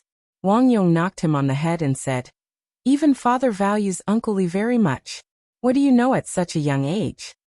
"He's a bad guy," Wang Dan said coldly as he glanced in a certain direction in the palace. "Bad guy?" The smile on Wang Yong's face disappeared. He said word by word, "Wang Dan, do you know who you are?" Wang Dan had never seen his elder brother show such an expression. His body trembled and his face paled. Wang Yong looked at him and said seriously, "What happened just now? Tell me in detail. Don't hide anything." Wang Dan shivered and said, It's big brother Qin and the others." A moment later, after listening to his story, Wang Yong looked at him with an unconcealable look of disappointment on his face and said, "Father and I had high hopes for you. I didn't expect you to be stimulated by such a clumsy method. You really disappoint me." Big brother Qin and the others. Wang Dan had just opened his mouth when Wang Yong waved his hand and said, "Putting aside the fact that they have ulterior motives, even if they are truly upright, they are still on the King of Shu's side. The King of Shu's failed marriage proposal to your sister has already set himself against our Wang clan. As the legitimate son of the Wang clan, don't tell me you haven't thought of these things?" Wang Dan curled her lips and said, "The King of Shu is no match for him. Why did father?" "Shut up." Wang Yong's voice turned cold. Even the surrounding people looked over. Wang Dan immediately retracted his neck and didn't say another word. His Highness and County Uncle Li are outstanding talents of the younger generation. They are already famous in the capital at such a young age. What right do you have to say such words? Let's not talk about the academy and the science academy. After listening to his brother's story of Li Yi and Li Xian, Wang Dan's face revealed a shocked expression. He looked in a certain direction again. Was the cheap brother-in-law he had always looked down on and the unreasonable person he had just met so powerful? So what? In a few years I'll be even more powerful than them. Wang Dan curled his lips and said, but his tone had already softened. Let's not talk about a few years later. Wang Yong looked at him and said, what you need to worry about is half a month later. Why? Wang Dan turned his head and asked in confusion. The family used a lot of resources to let you enter the mathematics academy without taking the exam. Wang Yong looked at him and said, half a month later will be the day of admission, and the supervisor of the academy is the guy you mentioned just now. Wang Dan's expression froze. He rubbed his slightly numb shoulder and looked in a certain direction in the hall. His heart fell into a bottomless abyss. It must be in this bowl. That's not right. There was nothing under this bowl just now. Discern no magic like Sun Wukong. The hall was filled with singing and dancing. In a small area in front of them, there were screams and cheers coming from time to time. The proud Lolita came over with her younger brothers and sisters. They were shocked by Li Yi's close-up magic. It was nothing more than putting the beans under the bowl for them to guess, using some techniques to transfer the beans, or making something out of nothing, making beans appear in the empty bowl. This kind of simple magic trick could only deceive children. When it was performed in front of Rui and second Miss Lu, it all ended in failure. The little princes and princesses were making a big scene. Although they were not the focus of the entire hall, many people had been paying attention to them. Oh, okay. That's it for today. Go and play. The feeling of being stared at by so many people was a little strange. Li Yi waved his hand and kept the bowl. Seeing that there were no more spells to watch, the princes dispersed. Only the Tsundere Loli and Yongning stayed behind. Why hasn't it started? Li Yi turned his head and looked at Li Xian. It was really boring to sit here. Compared to this, the capital outside must be more lively. The proud Lolita interrupted. Father is not feeling well. He is resting in the back hall. Li Yi sighed. He had planned to go watch the lantern show with Rui after this. The lantern show on the day of the Lantern Festival was far from the previous ones. If he missed it, he would have to wait until next year. He didn't know if the Empress had finished. Otherwise he could slip away in advance. With so many people, no one would notice if one or two people slipped away. With this thought in mind, an unfamiliar young man walked over and cupped his hands to Li Xian, saying, "Long time no see." Li Xian was startled, then returned the greeting saying, "Your Highness, Prince Qi, long time no see." The proud Lolita looked at the young man and asked in surprise, "Is it brother Prince Qi?" The young man smiled and said, "After a few years, Shanning has grown so tall." Prince Qi said a few words to the proud Lolita, then his gaze fell on Li Yi. He asked, "This must be Li Yi, County Earl Li?"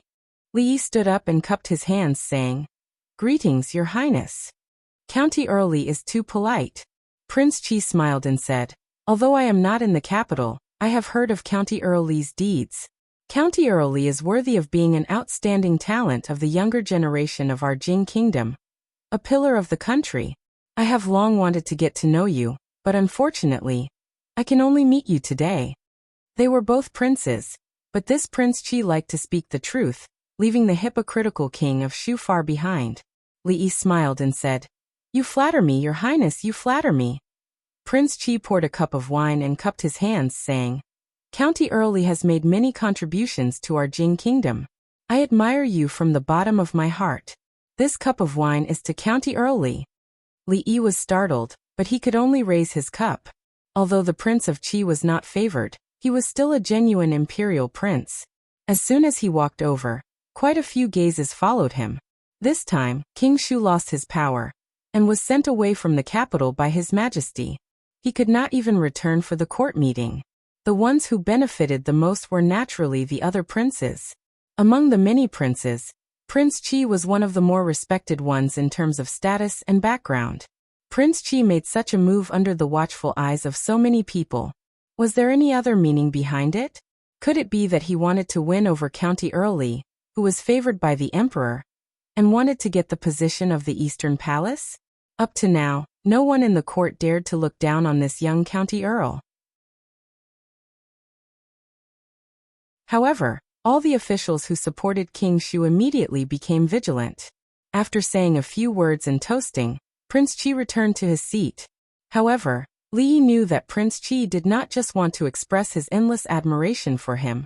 Of course, it was necessary to admire him. Apart from admiration, Prince Qi also wanted to win him over and help him fight for the throne. "Prince Qi wants to win you over," Li Xian said with a frown. Li Yi glanced at him. Even a fool could see through Prince Qi's intention. "Why does he want to win you over?" A puzzled expression appeared on Li Xian's face. "Aside from the academy, you don't have any real power or influence in the imperial court. You don't have much value, so why would he want to rope in someone who has no value? A worthless person." Li Yi smiled as he poured a cup of tea and took a sip. For some reason, this smile made Li Xian shudder. In the brightly lit hall, there seemed to be a chilly wind blowing from a corner.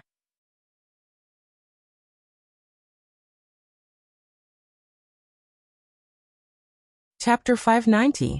The banquet of the royal family was actually very boring. Everything had to be done in an orderly manner. Even conversations had to be done in hushed voices, including the performances in the hall. Although they were exciting, they were just a formality. During this period, the old emperor and empress came by once and said a few simple words. They left without even watching a part of the dance. It was as if they were treating today, and everyone could eat and play as they pleased. All expenses would be deducted from the national treasury. The old emperor's health was really deteriorating day by day. If Li Yi's guess was correct, he must have forgotten who Lu Jimin was, let alone the imperial physician's instructions. With such a workaholic boss, the employees naturally couldn't be lazy. In the imperial court of the Jing kingdom, there was almost no such thing as extravagance or slacking. After the old emperor left, the atmosphere in the hall became visibly livelier. At this time, it was up to them to choose to continue watching the dance and chatting in the hall, or to go out and watch the lantern show in the garden. The arrogant Lolita brought Yongning out to play. Li Yi also stood up and walked out. Li Xian hurriedly stood up and asked, "Where are you going?" "It's so stuffy here." "I'm going out for a walk," Li Yi said casually. Li Xian also patted his clothes and stood up. "Then let's go together.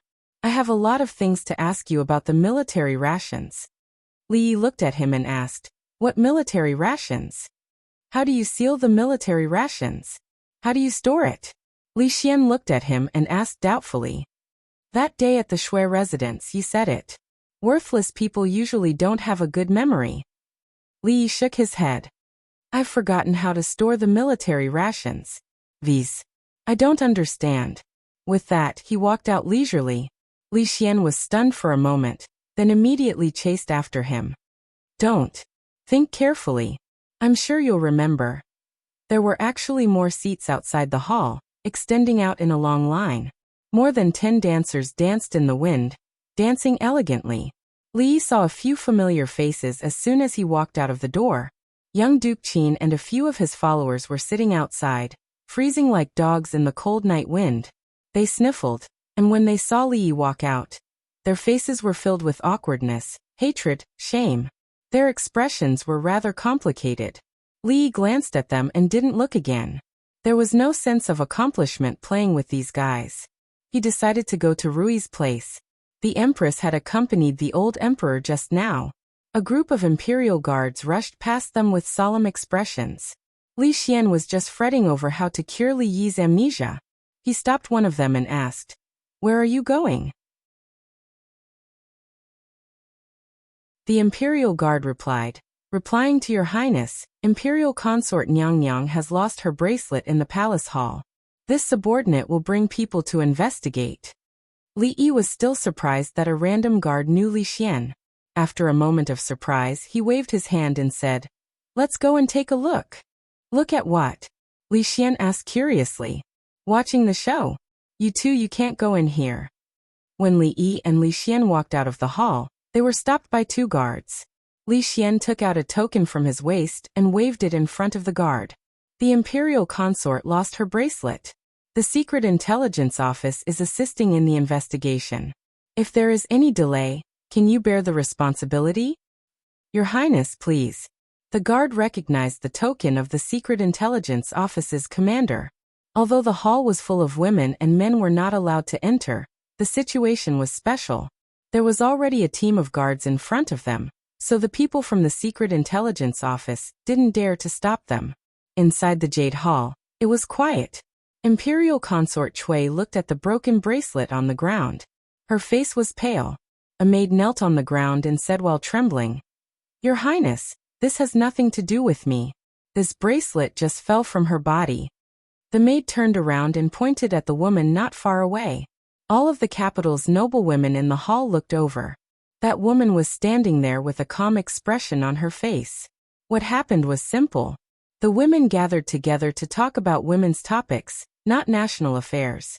For example, Rui Lane had released a new perfume that was popular regardless of age. A few days ago, he had spent a lot of money on a piece of jewelry that happened to be on clearance sale. It was worth the money. The rouge in the newly opened rouge shop in the capital was very good. After using it, He felt that he was very beautiful, and so on and so forth.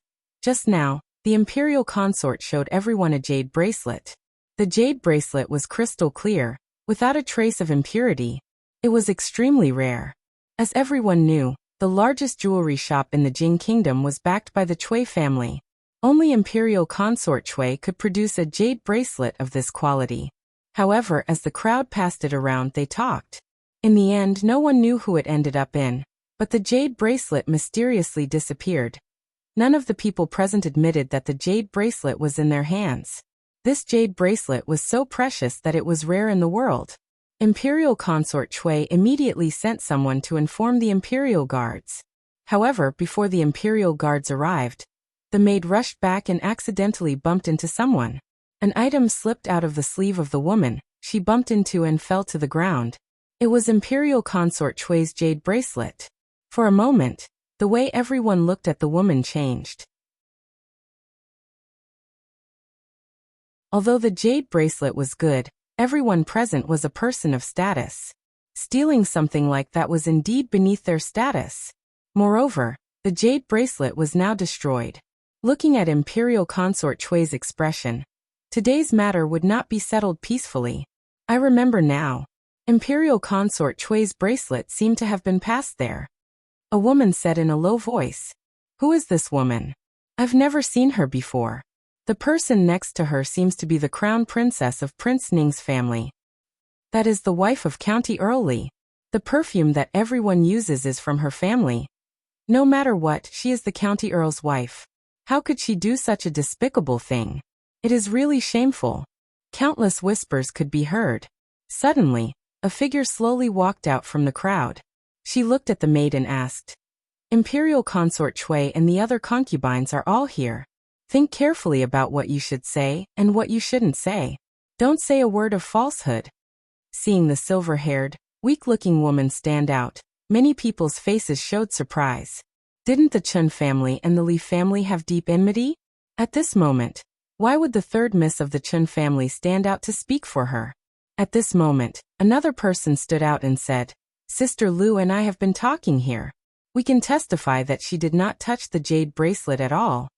If it was only the third miss of the Chun family, it would not be a big deal. Now, even the crown princess of Prince Ning's family stood out to speak for her. The whispers in the hall suddenly became much quieter. This servant's words are all true. The maid stood up and pointed at the woman. She said, "Even if I had the guts, I would not dare." Slap. A resounding slap rang out in the hall. The maid covered her face with her hand, her face filled with disbelief. The silver-haired woman's weak temperament suddenly disappeared. She looked at the maid with a sullen face. "How dare you, lowly maid? The dignified county earl's wife is not someone you can casually slander."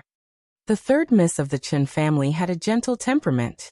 Because of the incident 20 years ago, she had been hurt to this day. Most people present knew that. However, they never thought that the gentle third miss of the Chun family would have such a cold and harsh side.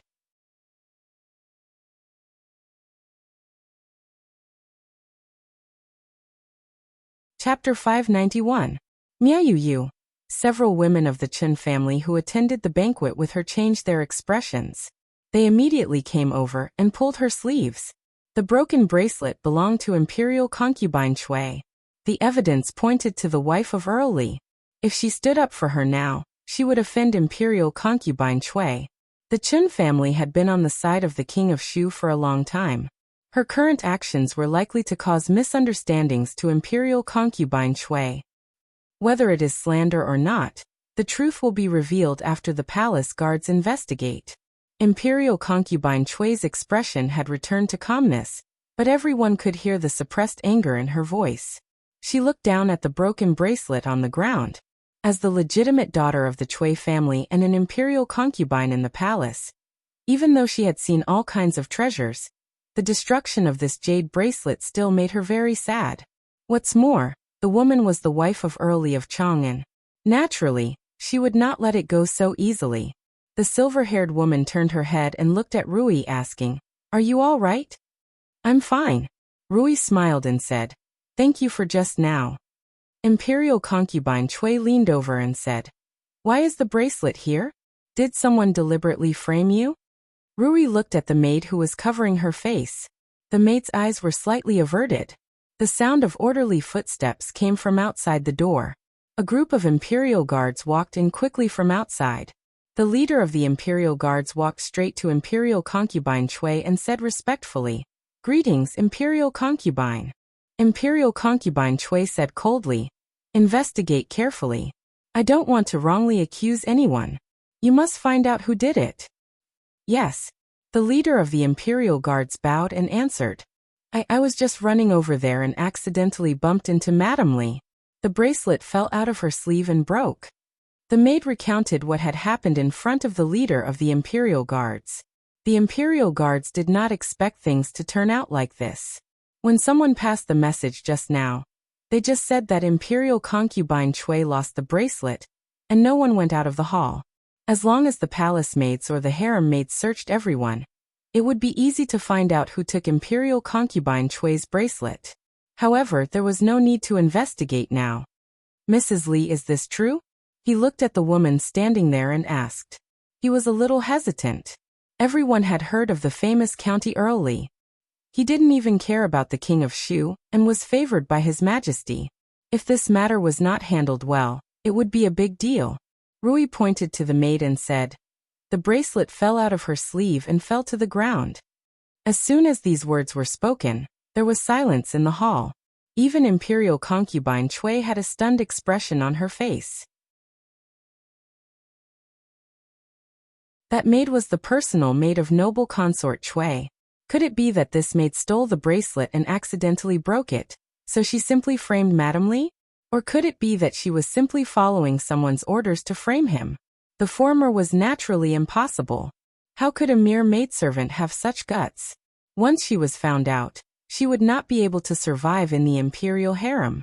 Imperial Concubine Chui's face was cold and she said, "You mean that I deliberately framed you? It's obvious that you stole the bracelet.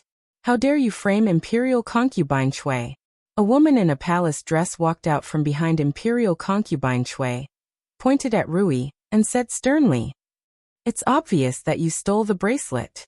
How dare you frame Imperial Concubine Chui?" A woman in palace attire walked out from behind Imperial Concubine Chui. She pointed at Rui and said sternly. Third Miss Chen walked in front of Rui, looked at the woman and said softly, "Princess Hui, this matter has not been decided yet. Please watch your words." "Princess Hui, let's wait for the result of this matter before saying these words." A beautiful woman in a palace dress beside Imperial Concubine Chui also said, "Princess Hui, let's wait for the result of this matter before saying these words." A beautiful lady in palace attire beside noble consort Chui also said. Princess Hui's expression changed. Even Concubine Yin stood out, so she couldn't say anything else. Although her sister was an imperial concubine, in the harem, other than the Empress, His Majesty's most favored concubine was Concubine Yin. If not for the Chui family, the title of imperial concubine would have fallen into someone else's hands at a young age. The guard leader hesitated for a moment and said, "Imperial concubine, I'm afraid this matter will have to be decided by His Majesty and Her Majesty the Empress." This matter involved Guifei Nyang and Li Xianbua's wife, so he couldn't make the decision. The Empress was the master of the harem, so it was appropriate for her to deal with the womenfolk. Moreover, the Empress and His Majesty were in the palace on the side, so they could report in a moment. What happened? A voice rang out from behind. The dozen or so imperial guards consciously opened up a path. When they saw the two young men walking in from outside, many people in the hall revealed looks of surprise. Li Xianbua. The guard leader walked over and immediately said, "Greetings, Your Highness, greetings, Li Xianbua." Seeing that familiar face, Third Miss Chen's face showed a trace of a complicated expression. Rui stood where she was, while the imperial concubine walked in the direction of Li Xian. What happened? Li looked at the guard leader and asked, "Your Excellency Li, it's like this." The guard leader described what just happened to him. "He is Li Xianbua? How did he get in? My wife did such a thing. I'm afraid Li Xianbua is going to lose face today." There was a burst of whispers in the hall, and many people pointed at them.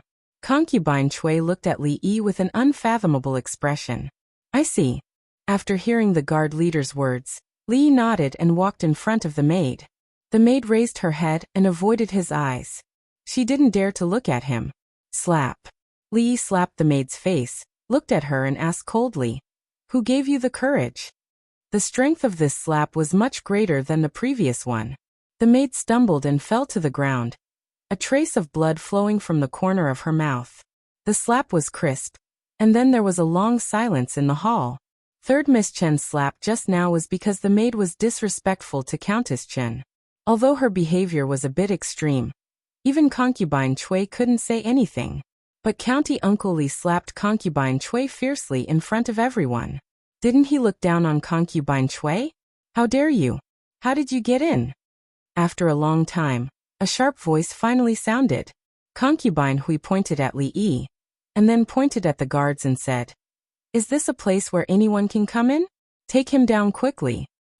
The secret bureau is ordered by His Majesty to maintain the security of Hibiscus Garden tonight. Concubine Chui lost her bracelet, so we have to investigate it carefully. Li Yi took out a plate and looked at the woman in the court dress and asked, "Auntie, may I ask who you are?" Auntie. The woman in the court dress opened her mouth and blushed. Pfft. Several young women in the back couldn't help but cover their mouths and laugh. Don't be rude. Third Miss Chen stepped forward and looked at him saying, "This is Concubine Hui." So this is Concubine Hui. My apologies. Li glanced at the woman and then cupped his hands to Concubine Chui saying, "Concubine Chui, don't worry. The secret bureau will definitely investigate this case clearly." Concubine Chui glanced at him and asked, "Oh, how are you going to investigate?" Li pointed at the maid and said, "This bold B***TCH dared to steal Concubine Chui's bracelet and put the blame on others. Concubine Chui, don't worry. Even if she doesn't confess now, she will confess everything when she arrives at the secret bureau." Many people in the hall were stunned by his words. Li Xianbo was really unreasonable. He made a conclusion without even investigating. Whether the maid did it or not, when she arrived at the secret bureau, it was not up to her whether she confessed or not. Wasn't it too obvious that he was protecting Madame? It was said that Li Xianbo was arrogant because of the favor. Now he even looked down on Concubine Chui. You're tuning in to the Li Mei's Wuxia Whispers YouTube channel. We're so grateful for your support, and don't forget to subscribe to join us on this incredible journey through captivating stories. Your generosity through donations truly makes a world of difference, as it's the primary source of revenue that allows me to expand and enhance this channel for you. Thank you from the bottom of my heart for being a part of this adventure.